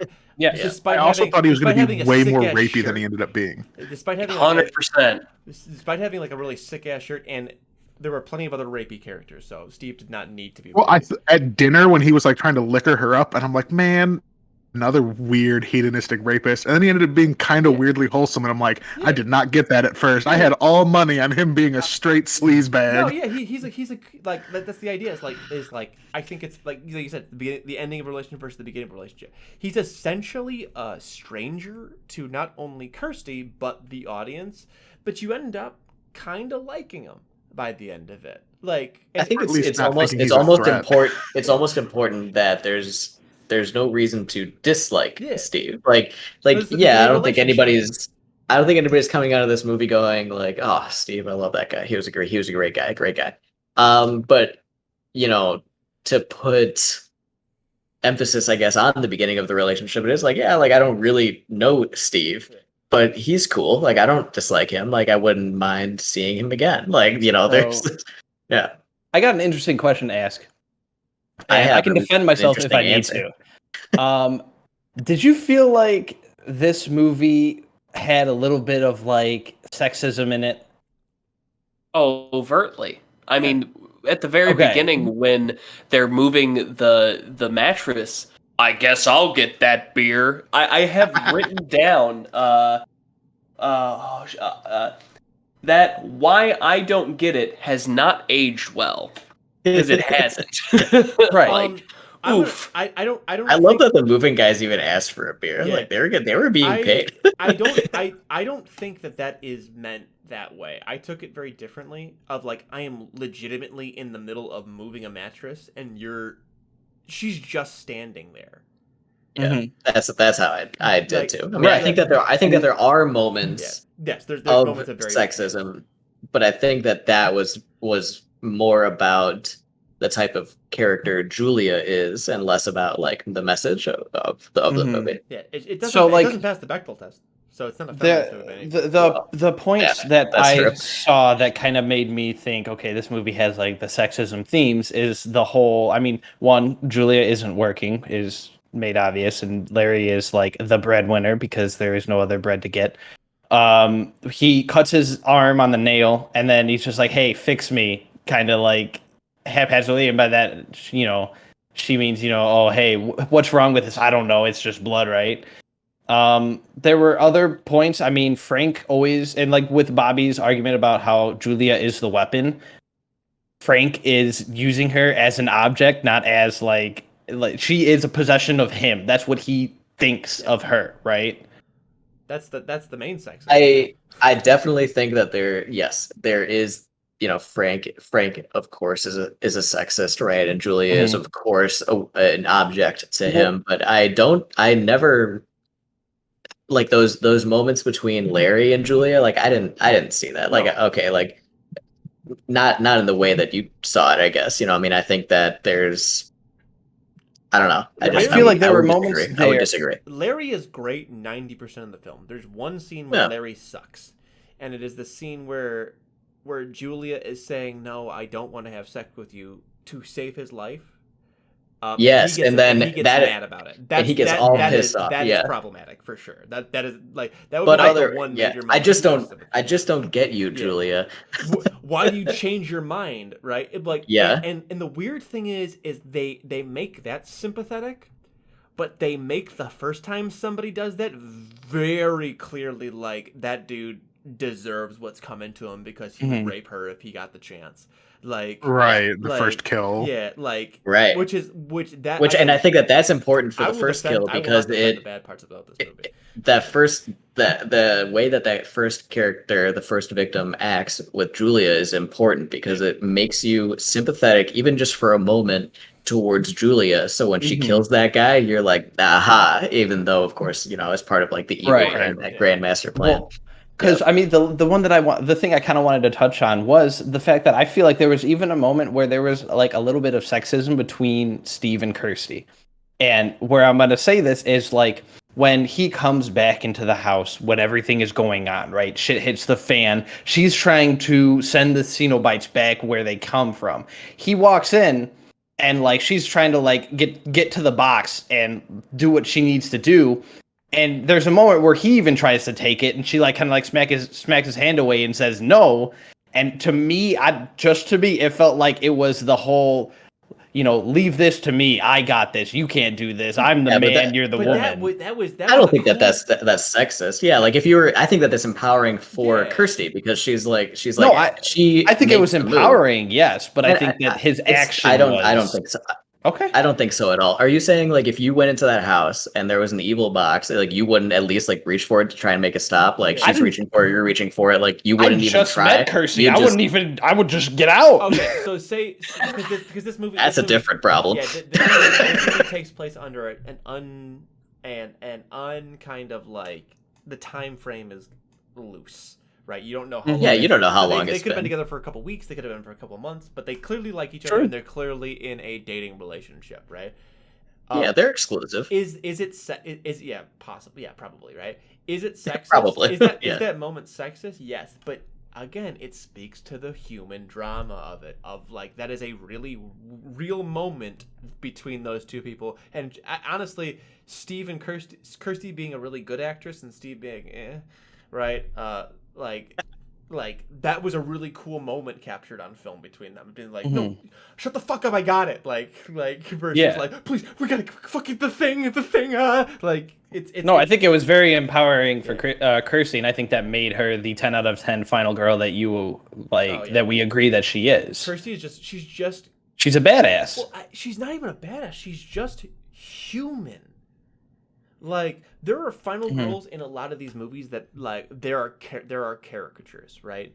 But when you think of like a Laurie Strode, or you think of like a Kirsty, right? These characters, they're human. She's struggling at a job at a pet store.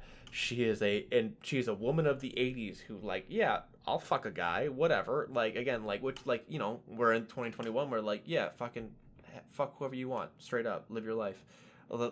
As long as you and your partner are cool with it, you're cool, right? Like there is this really cool where she's like, you get who she is just by her experiencing this movie. She's just she's inquisitive, she's interesting, she's not maybe not interesting is the wrong word. She just is. She's a person, right? She's almost mundane in a lot of ways, which is cool. I love that. Because then she gets thrust into a situation and she just has to figure it out. And she has an answer by chance, and it works. It's almost like blind luck got her to the point where she beat the Cenobites, and the fact that and then it gets explored that experience combined with blind luck gets you places. I think that's super interesting. And again, is how a lot of Lovecraft happens, right? I survived by blind luck, or somebody else died to get me there, right? Like, yeah. And I'm also on the edge of madness here, like writing this final thing, right? Or I came after the fact. I'm trying to figure it all out, right? Right. There is this weird, like, I just think that the fact that she just is, she's not good, she's not like a badass, she's just a person that you can empathize with, that you can be like, dude, I would be freaked the fuck out in this situation, but like maybe I have the answers and maybe I'm figuring it out, so maybe I'm trying my best. Like I just find her extremely compelling in that way. Okay.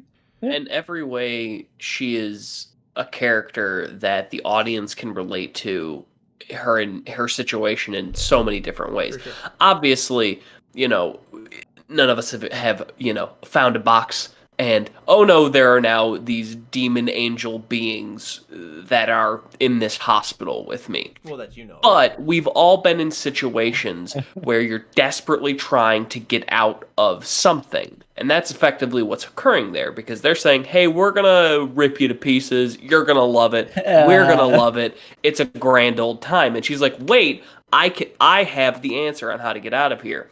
And then on top of that, just even in the beginning, the idea of my dad is remarried, my mom has died. This is such a relatable story to anybody.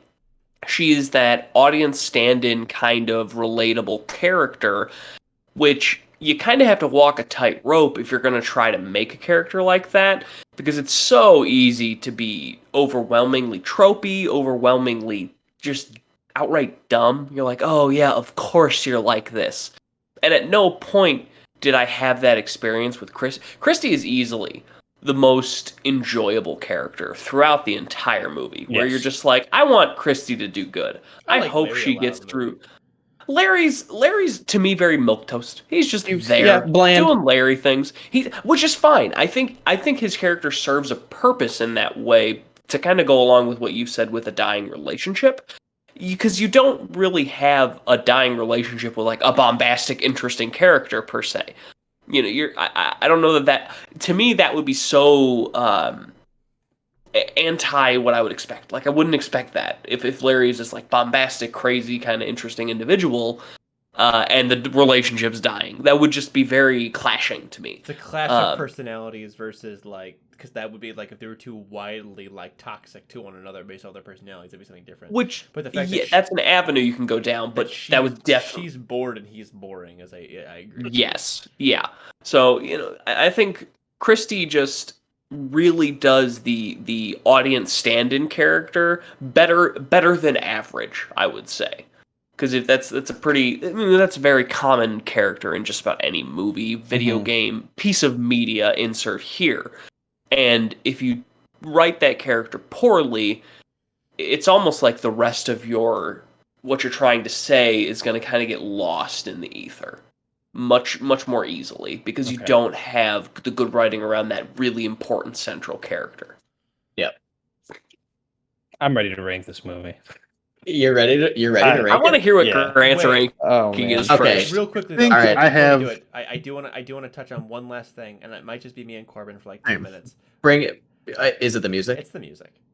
Oh yeah. Okay, so all right, I'll let you guys finish on the music because I feel like that's probably better. Mine's just like one last little thing, and I don't know if this was the other thing that I thought was bad, a la like the Skeleton Dragon, was we spend this whole movie watching Frank like suck people up, like a little bit of blood mixed with, I guess, cum, as Bobby has told us, that like he starts to reform, like, and then like it's Frank growing back.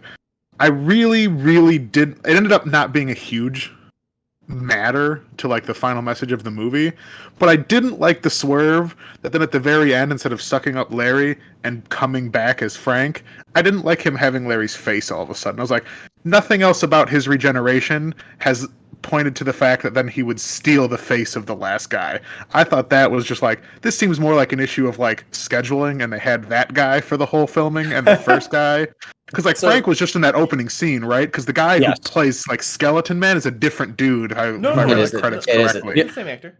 No, it's not. It's a different guy. Frank is credited twice. Oh, I didn't know that. In the credits. Yeah, there's like Blood Muscle Frank, which is like a body actor. Yeah. And then there's the guy that was like Frank in the opening scene, and it felt like maybe they had that dude for like a day, and then they just couldn't get him back. But like that was the one thing in the movie other than the Skeleton Dragon I would agree that like I was sucked in and then pulled me out for a second where I'm like, why does he have Larry's face? That doesn't make any fucking sense. They expressly tell you that like they can't, for some reason his skin isn't growing back with the blood. He says like it's not. They say that? Yeah, they kill like 3 more people, and he's like he's totally like flayed Frank. Because he gets his muscles back. He's like 2 or 3 more people, right? And then like maybe I just completely whiffed that. Then they keep throwing it people at him, and he's like, it's just not working. We need to. That's why he's like, I need Larry. We'll just skin Larry. Yep. Okay. And I missed that at some point, and I didn't catch that, like, because like I was like, and I'm like, why isn't like he just Frank? and even if not, we would have. How many guys does he have to kill? We would have never got one of the coolest lines in this entire movie. The Jesus wept line. That was an ad lib from Larry's actor. Fun fact. True. Because I don't know. I don't know if I'd call that my. I thought that line like it added to my fuel of like the religious overtones, but it did feel like it came out of nowhere.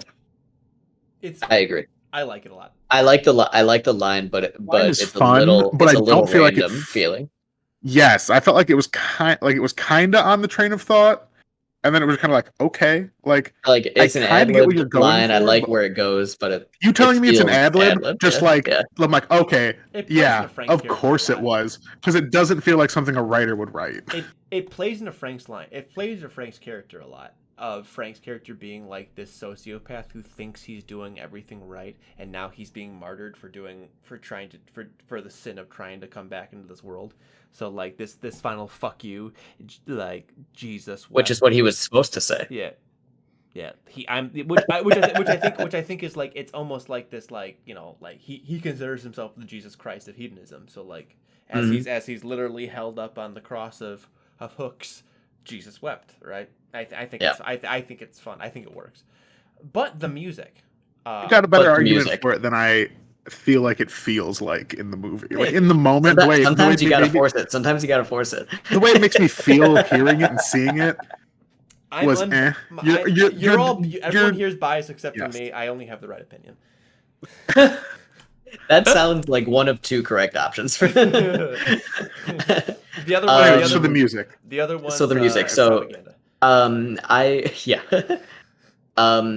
I know that this movie was originally scored by a band, and it was much more of a heavier soundtrack.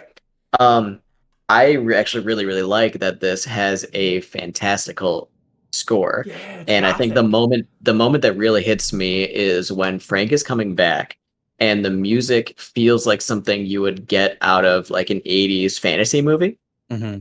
And when you're watching that scene, I think with no music, it's like purely horrifying, right? A skeleton is literally growing out of the ground.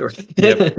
But when you take that scene with the music as scored, it lessens the horror in a way that invites you to like the pain of the moment, in a way that I think really envelops you into that scene. And I think that happens a lot of times, and I think it works.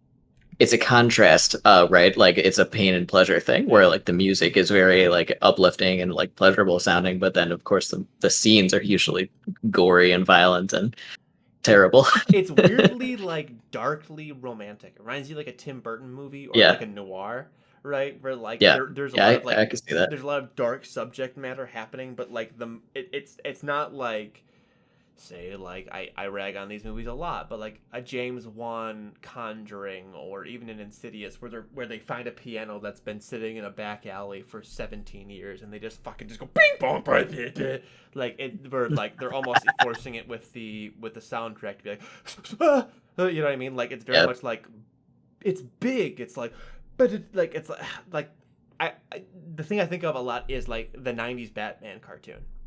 There's like a lot of that. It's like sweeping like beyond its purpose almost. And it gives you this weird feeling of bigness, which again I think sweeps into this. Like again, this is why this movie is so good, because the movie's plot is so small for the most part, but with that looming hugeness on the horizon.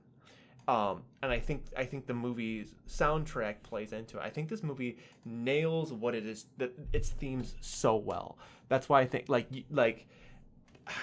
I just think everything about this movie is meant to drive that point home. Is you focus in on the small, but you never lose sight of like the big. Like there are things outside of our comprehending, and those things, you don't understand, and they might be so far ahead that they don't even understand you. Like there's just like this alienness to it that's just, and there's a very human scoring that works with that, if that makes any sense at all. I know I didn't get into the music theory of it, but I think that like that's okay. We can maybe we do a special later. But moving on. Mm-hmm. The scoring of it. Grant, oh boy. I have a feeling. I'm gonna guess actually. Okay, so I'm gonna call everybody out, and I'm gonna try and guess from lowest to highest rank. So Grant, why don't you start out? Okay. I didn't like this movie, obviously, through my review that has been given. And I was curious to see if there was anybody else who shared my opinion. A lot of YouTube personalities do not. They think this movie is great. However, one of the most famous critics of all time, Roger Ebert, kind of shares... the same opinion that I have about it. That it just I Sid wasn't Rock, interested. It was one of those movies that like I struggled paying attention to the entire time. Like it was hard to keep my phone away as everything Wow. was happening. I feel like the Cenobites and the practical effects definitely were the parts that I was like interested about, but like I mean, not so much the characters and the relationships, at least with the exception of like Kirsty, and I did like Larry as well. But one of the things that Roger Ebert explained in his review is that he never really felt surprised during the horror movie. Like there was never anything that really caught him off guard.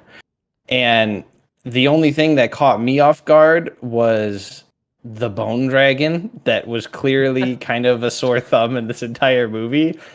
Everything else, like, I mean, even when she was hiding away from Frank at the end, like, she goes into that side room, and I'm like, this is where the bodies are. A body's gonna come out, and either she's gonna scream or have to hold her breath, and that's gonna be, like, a scene. And then it happened exactly as I thought. I went, okay, all right.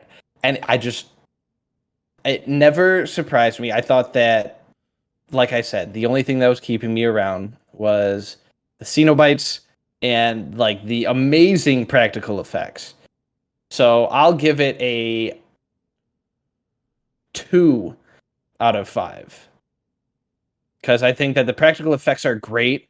I think that the Cenobites are really cool. I love like the amount of pride that like Pinhead has for it. Like the reason that he hears out Kirsty, another thing is because he's just like, hey, no one's ever escaped us. How did he do it? And so he wanted to know how Frank escaped them. But like, other than those two things, I just wasn't that interested in the movie. Wow. Is what I say to that. I think it was overhyped. That could have been what affected my ranking. That's fair. I mean, I think that we'll get into that for sure in the next segment. Quoting Roger Ebert in a horror movie podcast. That's a terrible guy. I'm gonna shoot for Tyler next because I know Tyler's a little fresh to the genre, and I wonder how that affected the rating. Yeah. So look, definitely fresh to the genre. Most of what I've seen is fairly new. I will say I was taken with it. Like, I think maybe part of the reason I personally read into so much of the religious overtones of the movies, and a lot of my arguments from the last hour have been very focused on that reading of the film. That could probably also my background. I don't think there's anything wrong with that. I mean, I grew up it's CCD. Like yeah. I was raised Roman Catholic all the way through. Made like the sacraments, all that jazz. Like those things are like almost what I know more. And so I will say, when it comes to the horror genres, a lot of my favorite things end up involving that. Like, I absolutely loved like The Witch, like films that deal with that. Is like it's more familiar in a weird way, which also then maybe the whole point of horror is to be relatable, like get you where you live, right? Like, so maybe that's why I dug in on that. But so for that point, I definitely thought the Cenobites were easily the best. I don't think anybody has an argument against the Cenobites being the best part of the film. I do agree they were in there just enough though to keep themselves interesting, maybe without like pulling the curtain back too much on them. I mentioned some of my like issues. Like, I see the point of Steve. I don't know if I'm sold on it though. I must have just missed the point, but as I was watching, I didn't like him stealing Larry's skin, whatever. The dragon, the time loop thing, I was like, I kind of get, but like also like don't know if I liked it. So I ended up pretty like in this place of like, I liked it enough where I'm actually interested to now watch the sequels. Like, which isn't that the point of any movie at the end of the day, is to sell you the ticket to the next one. So on that topic, it did that just well enough, and I give it a 3 out of 5. Nice. I dig that. I like that you mentioned that, actually. Like, just interesting enough to get you into the sequels. Like, I think that the sequels have a lot to offer, but maybe not in the way that you think. Probably not. I've seen a couple of them. Bobby, I think, has seen all of them. And we'll probably do more for the show. So maybe you can come back and watch through the franchise. I just like slow roll and just like every time you get to the next one, like I'll save that for my first viewings of each. You can get a fresh Tyler for like I'm now the Hellraiser guy, even though I didn't know jack about Hellraiser before this. Like Yeah, you're gonna become the Hellraiser guy. There's going to What- be what a there's stroke. going to be a point where I stop defending them, and then I'll defend one more, and then I will stop completely. It's earlier than you think. Yeah. Alan. So I definitely keyed into a lot of the religious imagery and whatnot. I think in our chat, I put 17 minutes in, and we've seen 4 of the 7 deadly sins, just very explicitly shown to everybody, which is a good avenue to go down, especially if you're going to be talking about other earthly beings of pain and pleasure. So I was into a lot of the imagery in this movie, and it had me paying attention to what was going on. You know, I don't know that I would say I want to watch me wanting to watch the sequels would be more to just see what the Cenobites are going to do next, more so than anything. Like, I don't overly care about the human story progressing, but I do want to know, like, what's Pinhead's next move? What's this guy going to do to the next person that opens the box? Because you might love the sequels You'll then. love maybe. Well, we've talked about how I want horror to embrace the hard R. I want it to really embrace being an R-rated movie. Okay, that's what you mean by that. Yes. Because hard art can mean other things in other contexts. Yeah, Yes, anytime he I says it, I kind of apologize. sit there I like... kind of didn't think about this that. Is episode My 3, bad. and the last one was Candyman, and you dropped the hard R thing, and I was like... Yeah, me and Bobby shared a look. We were just Sorry. like, Really embracing being an R-rated movie, and I think this does succeed to that to some degree. I mean, seeing the hooks come out of nowhere and just go into this dude's skin, and the very end when he's literally ripped into pieces. This is what I wanted. The fucking pillars that just have human parts on them just cause, you know, this is what I want. This is the imagery I'm looking for. When you go down that R rating path. And I looked into the Wikipedia page of this movie after I finished watching it, just to kind of see did they have any like cool like bits of the movie. And it originally got an X rating in its original cut because the ripping apart scene was, I was reading through it, I'm like, well, I want to see that movie. I want to see that level and one of the funniest things, I think Clive Barker in an interview or something was like, yeah, so 2 thrusts, we were good. The 3rd thrust, that's obscene. And that to me is hilarious in terms of trying to rate a movie, but that's kind of a side point. All in all, I'm at the average, 2.5. I wouldn't hate watching this movie again, but I wouldn't necessarily. This wouldn't necessarily be the first one I would want to put on again. But if someone suggested, "Hey, you want to watch Hellraiser?" I wouldn't necessarily put up a huge stink about it. So it's in that just average category for me. 2.5 out of 5. Okay. See, I should have had you go before Say Tyler. Corbin was wrong. Once Tyler said 3, I'm really- like, Corbin, you fucked up. I was okay. So if I was gonna predict, I thought Alan was gonna be a 3 or a 3.5 from the way that he was discussing the movie. So that's where I thought we were gonna land. I'm gonna It go sounds like ahead. you were pretty much dead on with me. I think I scored it exactly what you thought I was. I'm gonna go ahead and go next because I already know what Bobby's score is. He didn't tell me. I just know. You might be wrong. Well, we're gonna find out. In the end, I think I liked it. I liked it a lot, and I think I said almost exclusively positive things about this movie. So for me to then say I think I liked it might be a little odd. I watched it a couple of days ago, and when I was done with it, I decided, okay, this movie is very good. I definitely don't like it as much as I used to. Do I still like it at all? And I kind of grappled with that over the last couple of days. And I landed on, yes, I do still like it, and I definitely will want to watch it again. But I don't like it as much as I used to. And I don't know why that is, but there's something about it that it just doesn't get me as far as it did before. This used to be a favorite of mine. It was one of the very first horror movies that I ever showed my wife.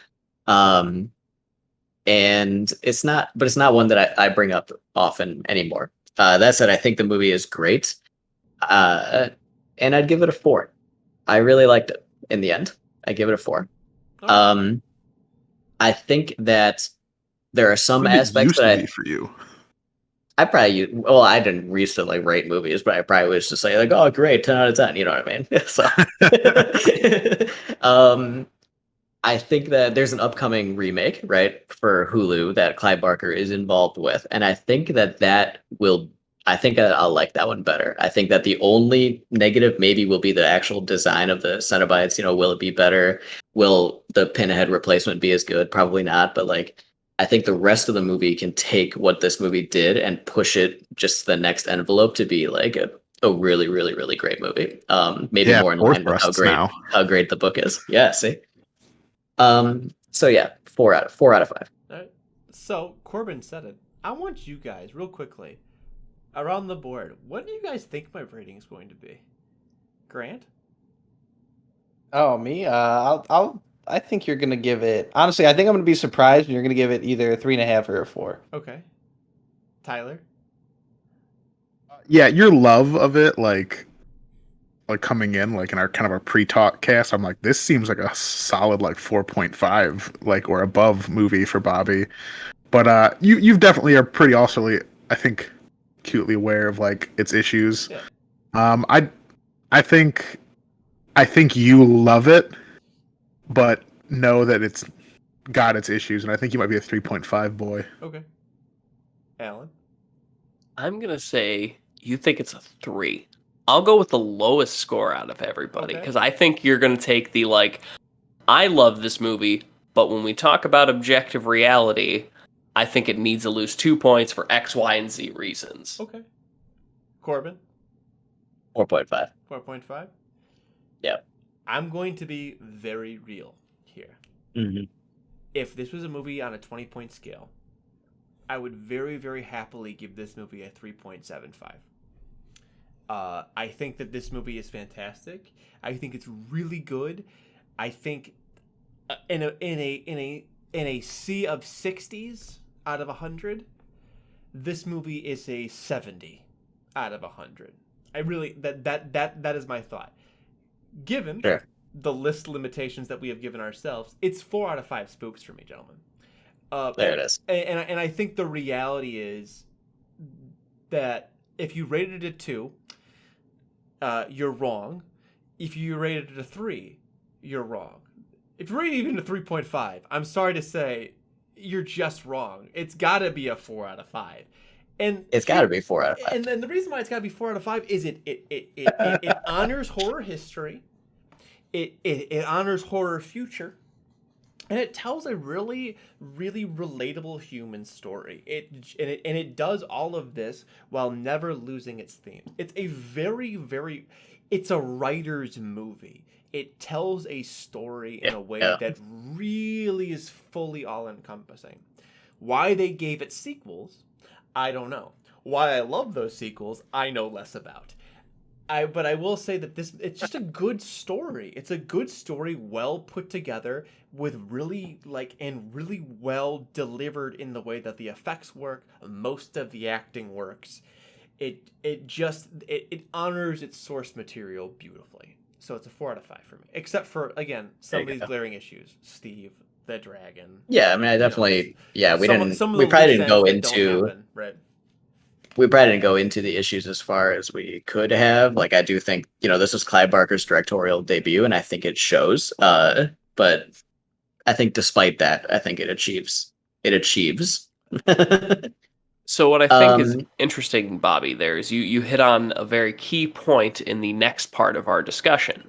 The idea of it paying homage to the past and kind of setting somewhat of a stage for the future makes this movie a much more interesting discussion on if it's essential or not. And I'll just take the plunge here. Start that discussion? Yeah.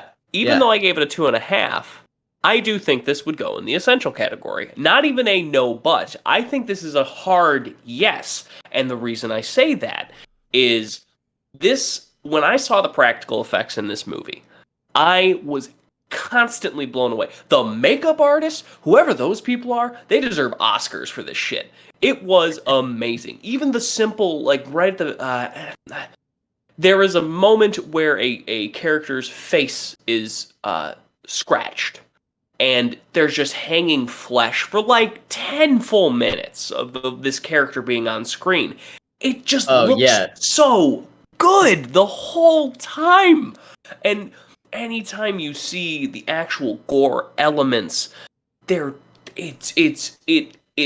makes you kind of squeamish in the good way. It's an effects master. And that to me, that more so carries its essentialness than anything else. Is I think the practical effects of this are worth viewing.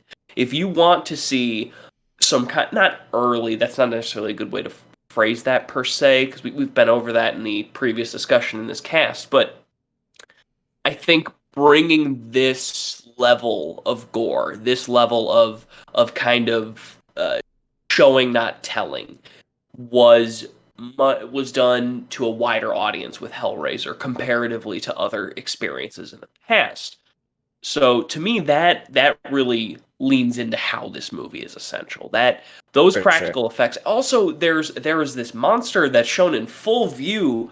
That, I mean, it doesn't look great, but at the same time, when we're dealing with like cosmic type beings or otherworldly type beings, they don't really need to make sense because they don't make sense. That's kind of their point.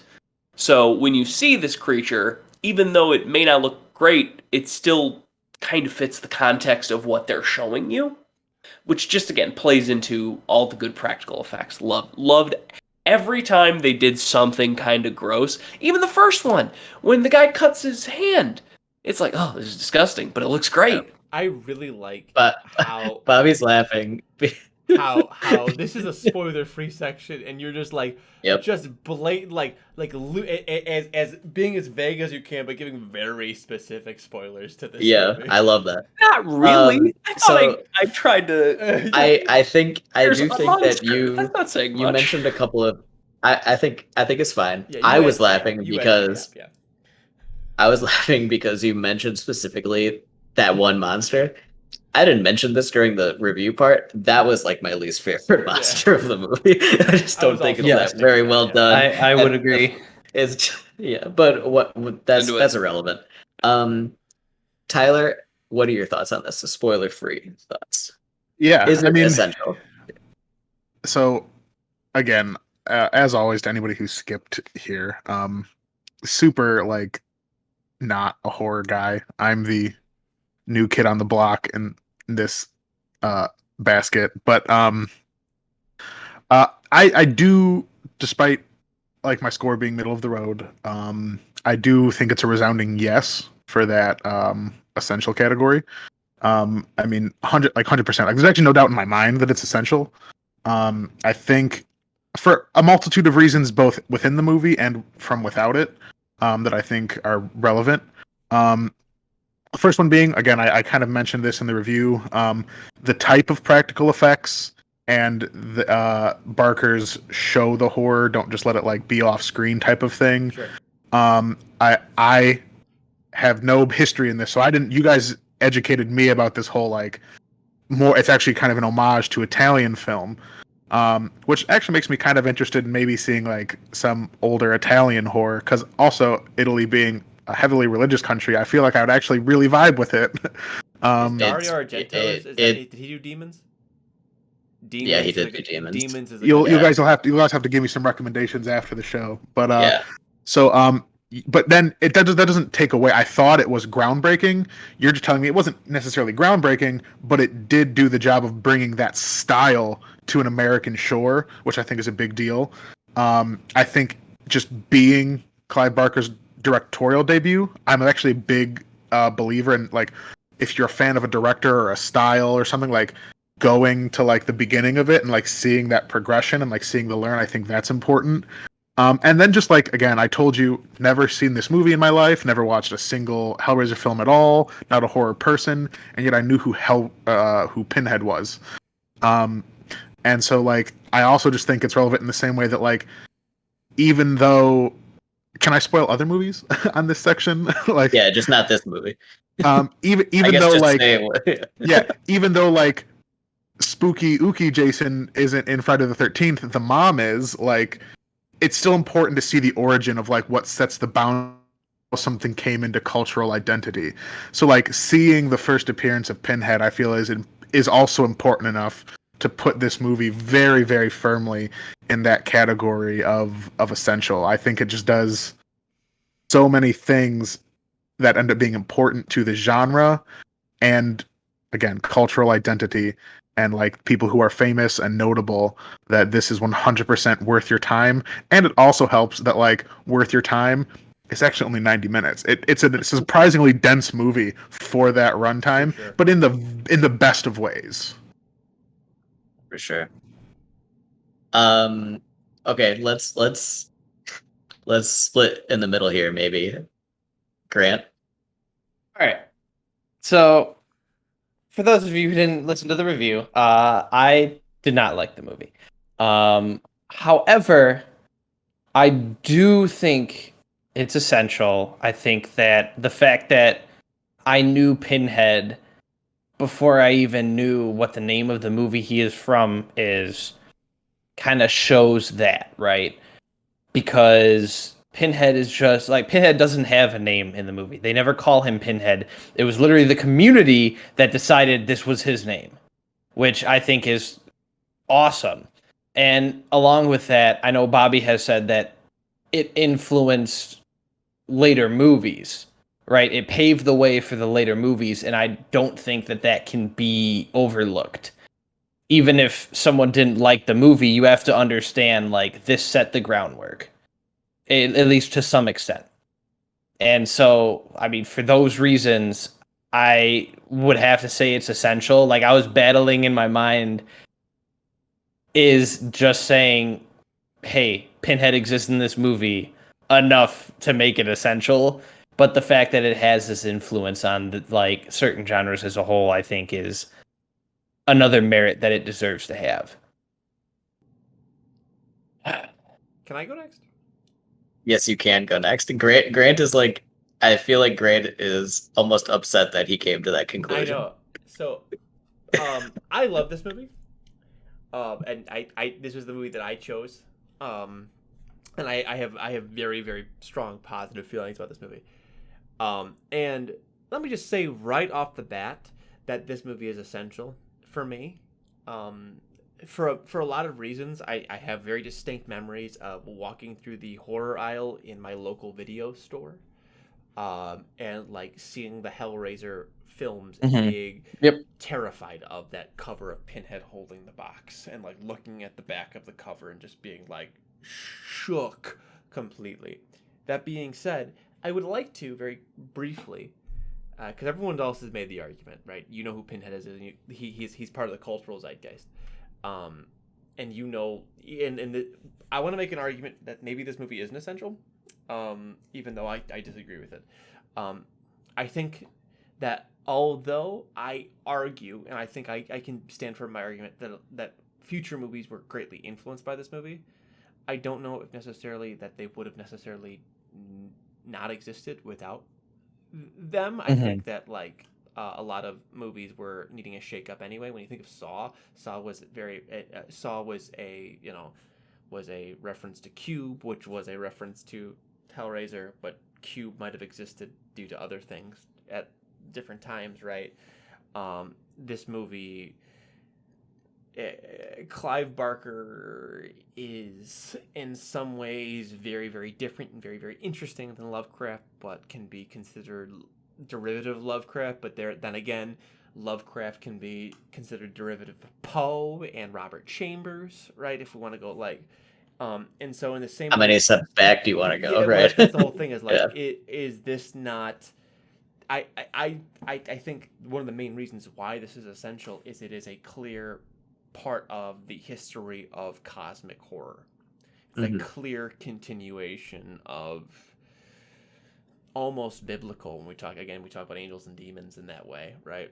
That kind of cosmic understanding of man versus universe and the terror that comes from it is why it's essential. But at the same time, if it wasn't Clive Barker, could it have been somebody else, right? It just happens that he was the one to do it. Or there's probably other movies that do very similar in a way that might even be more provocative and interesting that didn't ever get the chance because Pinhead was such an amazing silhouette.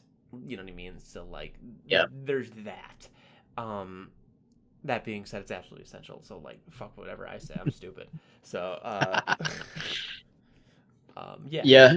I mean, I agree with that. A lot of that, including the arguments against. I mean, I think that like I actually waffled on whether or not I would list this as essential because even though I liked it and I think it's good, I like and think a lot of movies are good that I wouldn't say are essential. You know, and I think we'll get to them. And I dislike movies that I think are or are not. You know, I think that that's largely irrelevant actually.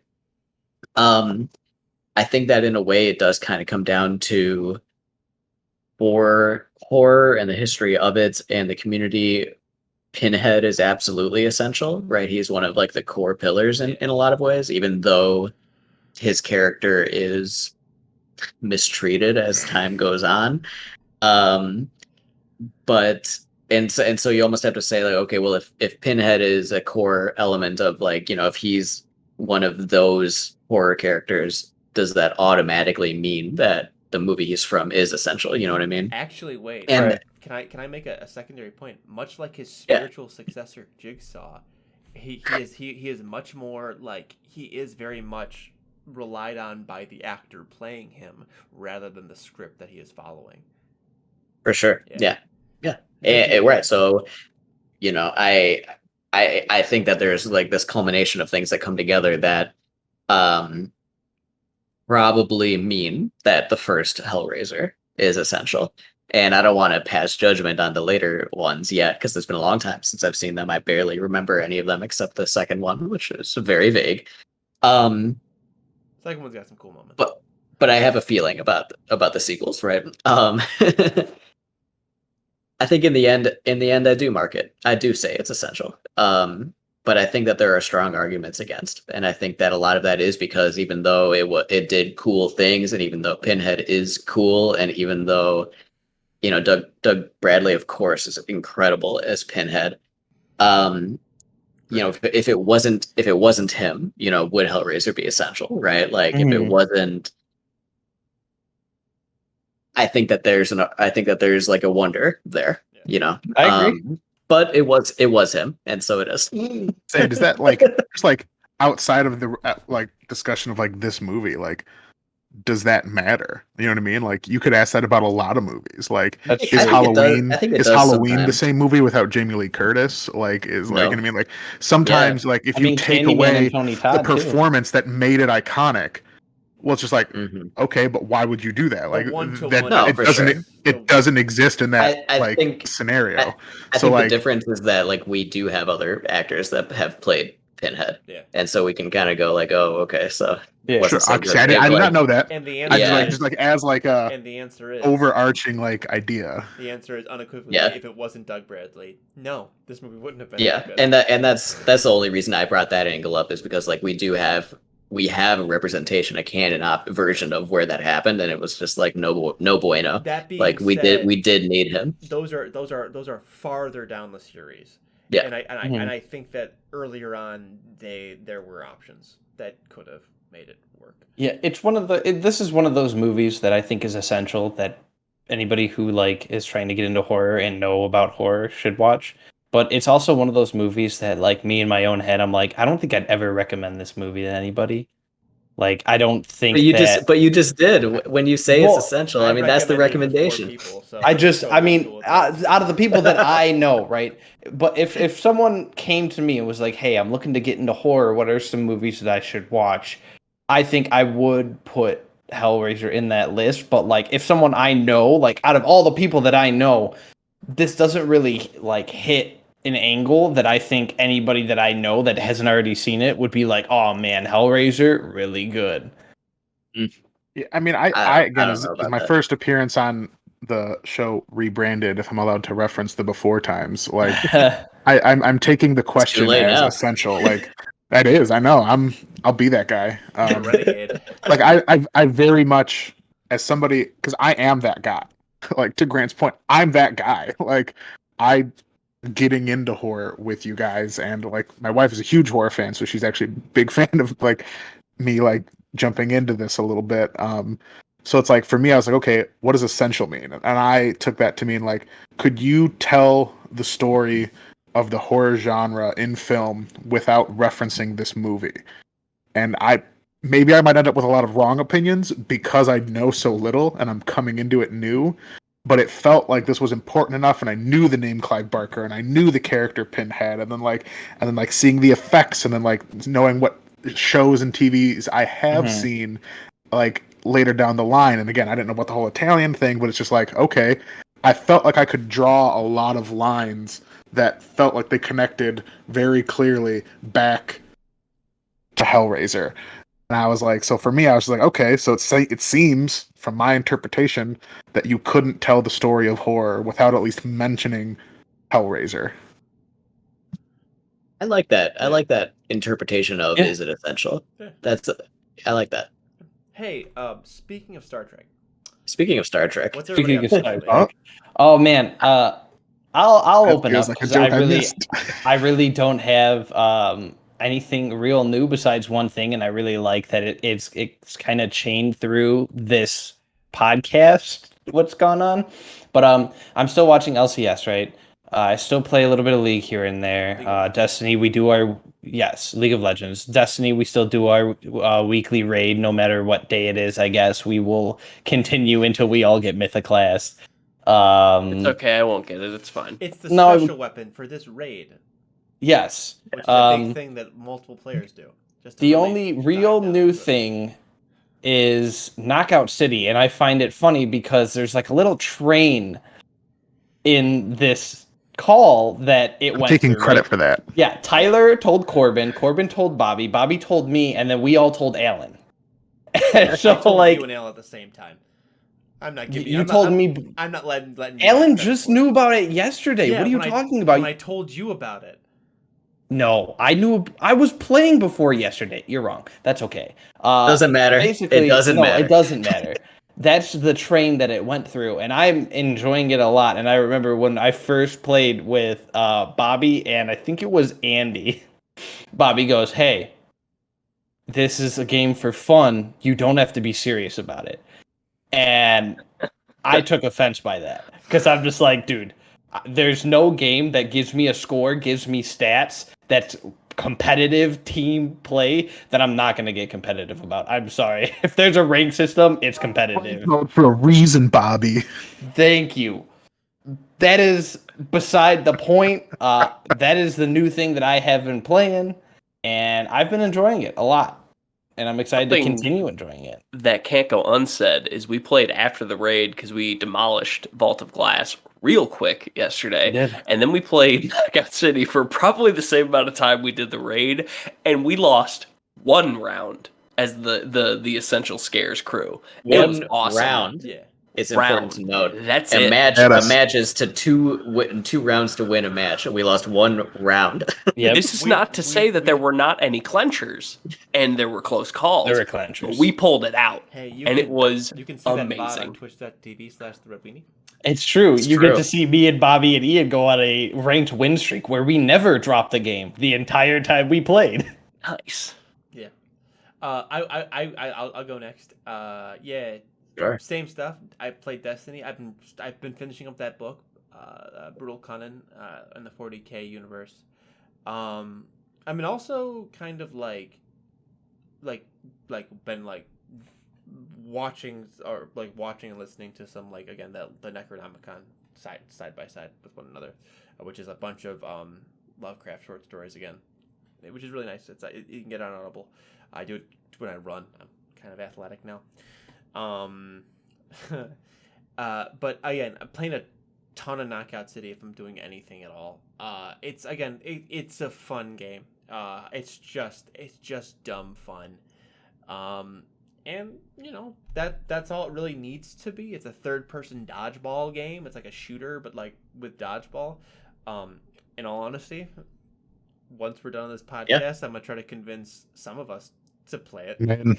Okay, so we'll see what happens with that. Because I don't have to move my chair. My Xbox is right next to me right here. I'm just gonna move to a different couch.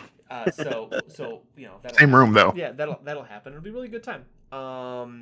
But yeah, that's what I've been up to. Nice.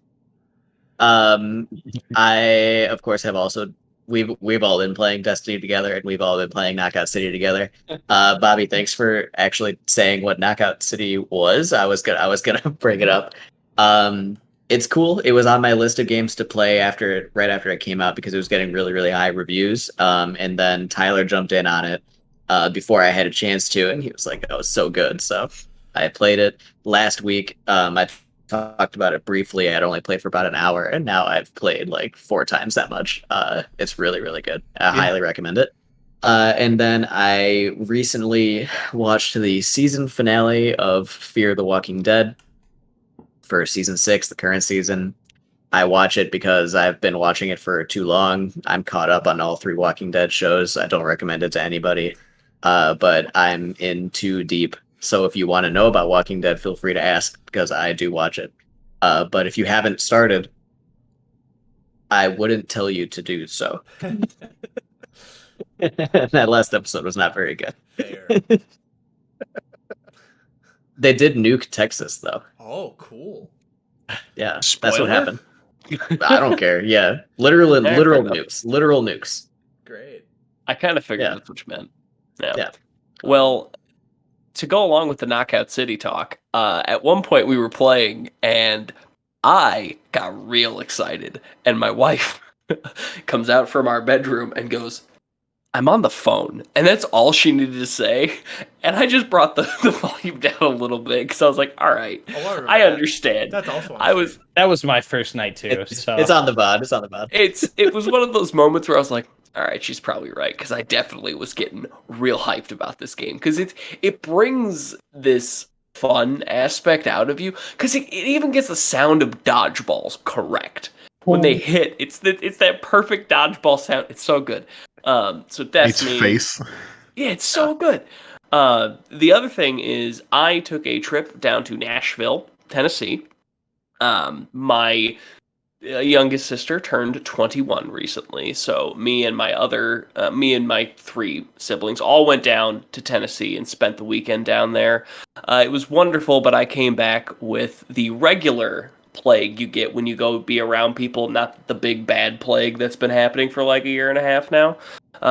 We don't talk about it because I don't know. Escapism. Yeah. Yeah, the one. I guess. Our podcast. I didn't have the big bad, so there's that. But while I was driving down there, I finished listening to The Gunslinger. We talked about this a few times. It's amazing. The last chapter of that book is some of the most interesting Stephen King writings. Go there. Period. There are other worlds than these. It's so good. That whole last chapter, The Gunslinger and the Man in Black, is like 40, 50 pages of just, it oozes everything that Stephen King is. It's so good. And I started listening to The Drawing of the Three because that's maybe my favorite in the Dark Tower franchise. Maybe. It's hard to say because I really like The Wastelands as well. Bobby's like, these aren't my favorites at all. You don't like Wizard and Glass? So to me, Wizard and Glass is great. However, I do not want to spoil things. How do I tackle this? I just think that You like the main story a lot. Yes. I also, a potentially unpopular opinion, I think book 5 is really, really good. I really love Wolves of the Kaya. Just saying. I like putting that out there. I like The Dark Tower. So book 7. Yeah. Okay. I think that I think Bobby's like, you can't out hot take me. That's Oh no! If he said if he said book 6 is amazing and it's my favorite, that's a hot take right there. But that's all right. not I'll let you know when I get there on my first. Yeah. I really like the Dark Tower. It has my favorite line in all of literature. Okay, fair enough. Yes. It's a truly beautiful line. And I Yes. think it's decidedly. I think it's one of the most honest interpretations of a happy ending that there can be. That book made me cry in a way from a book that has never happened before, ever. And specifically Dark Tower, book 7. And the true Nice. ending is really interesting too. We're getting ahead of it. Maybe that's something we can discuss another time. Oh my god, sure. I'd love to have Dark Tower cast. Oh, Yeah. but yeah, that's pretty much been me. And then disc golf, I played great in the holes today, and then played like garbage every hole after. But that's just the life. Nice. Tyler, what have you been up to recently? Oh man. Well, I mean, I'll just tack it on. I'll literally make it 5 out of 5 of us mentioning it. Yeah, KO City. That's been straight up like almost all of my gaming in the last since it came out. Basically, I was out of town when it came out. I got home, I downloaded it, and it's now just been everything I play. And like I said, I told all you guys about it, and I was very happy that spread. So that's kind of been my gaming. In the world of physical gaming, I'm almost positive the last episode I was on is the one where we all, in the last 10 minutes of the show, realized we all wanted to be into Warhammer. So here I am. However, He's part of our much Warhammer later. group, guys. Yeah, I am very much part of that Warhammer group, and not just in the tabletopping and my YouTube watching. Currently reading Lehman Russ, which is from the Horus Heresy Primarch series. He's the leader of the Space Wolves because I think giant sci-fi Vikings is badass. I just got a tattoo today. That was pretty big for me. Cool. What's it's the my tattoo? 8th one. It's my Lobo tattoo from DC Comics. Oh, cool. Nice. It's pretty wicked. I'll send a photo in the Discord. Which and you then should all all right. join for the record. It's a fun time. Yes, please It join is. the Discord. We're all very active. And then the thing that's probably going to surprise most of the 4 of you, knowing who I am as a person, the other weird thing that's been going on since my last visit is one of my weird, giant, massive holes as a fan of pop culture in general is literally anything Resident Evil. Anything at all. Never played a single Resident Evil game between maybe some random old PS2 era stuff, when a friend would be playing it, he'd pass me the controller, I'd play a level, but never owned them, never cared, never paid attention, never saw any of the movies in any real capacity where I sat down to watch them. Maybe I caught the back half of one in on FX growing up, or a friend put one on at a sleepover and I fell asleep watching it. So everything about that franchise for me is these weird bits and puzzle pieces where I know what Resident Evil is, but I also don't at all. Yeah, You have I no think idea. I know what Resident Evil is. And everybody who says that has no idea what Resident Evil is. Yeah. That being said, my wife adores the movies. And just too. one day we were cooking or whatever we were doing. I think we were doing house chores. I don't remember specifically what, but she's I'm going to throw on the first Resident Evil. I was just okay, and she's like, do you not like these movies? And I'm like, I don't have an opinion on these movies because I've never had to form one. And we're now 3 movies into the franchise.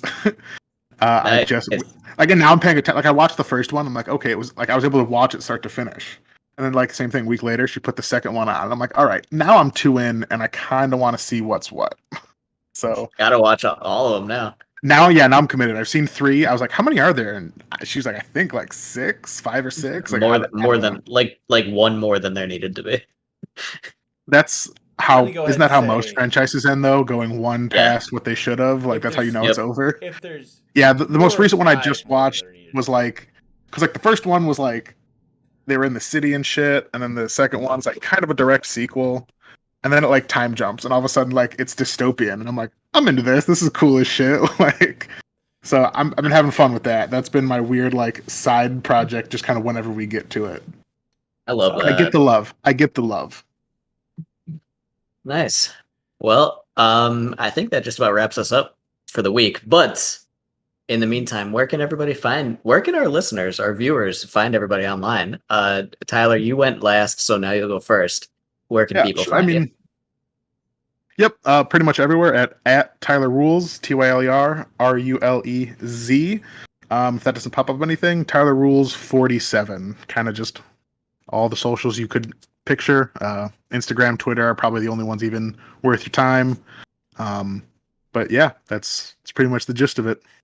Nice. Bobby? Hey, we talked a lot about that stream that I do. Yep. The best way to find me and my socials is at twitch.tv/theredweenie. All my relevant socials are linked there, and every so often, at least once a week, you'll see me play Destiny, and now probably Knockout City. And before July 1st, I will be beating Resident Evil 7 because we're talking about it then. So that's the thing I got to do. So, spoiler alert, that's an episode that's coming up. Yep. Yeah. Great. Grant? All right. You can find me at GFooty, GFOOTEY, at any place that I, frequent, like Twitter or Twitch. I do like chat in several streamers, but I do want to stream eventually. I am just working up the courage to put my badness out there because I like being good at stuff, and sometimes I'm not good, and that makes me mad. So I'll try to channel the rage down, but yeah. Nice. Don't channel the rage down. Let it out. No. That I Alan, where can we find you raging? You can find me raging on Twitter or Instagram at @asealpunter. Twitter, I don't necessarily tweet much, but I can respond to you real quick. Instagram mostly is disc golf because it's something I really enjoy doing, even though sometimes I'm very bad at it, like I was tonight. Awesome. You can find me just about anywhere at Corbangarang. My main haunt is Twitter. Wherever you find me, you can find my link tree, and it's got everything else on there. You can find the podcast on Facebook and Twitter at Essential Scares. We have our links to the Discord and to the various podcast feeds or the YouTube. If you're just listening to this, you can watch us now. We're on YouTube. That's kind of a cool thing that we do. We'd love it if you join the Discord. Let's chat sometime. Every Wednesday, we watch a movie together and talk about it. And that's where you can find the show. Boys, I think it's been decidedly and unanimously essential. somehow. Absolutely. Somehow. Somehow essential. Grant, eat Thank my you. ass, it's been Essential, baby. Thanks, everybody, for listening or for watching. Thank you, Alan, Grant, Bobby, and Tyler for being on. Next week, we're watching The Exorcist 3. I've been your host, Corbin, and this has been Essential Scares. It's a wonderful life.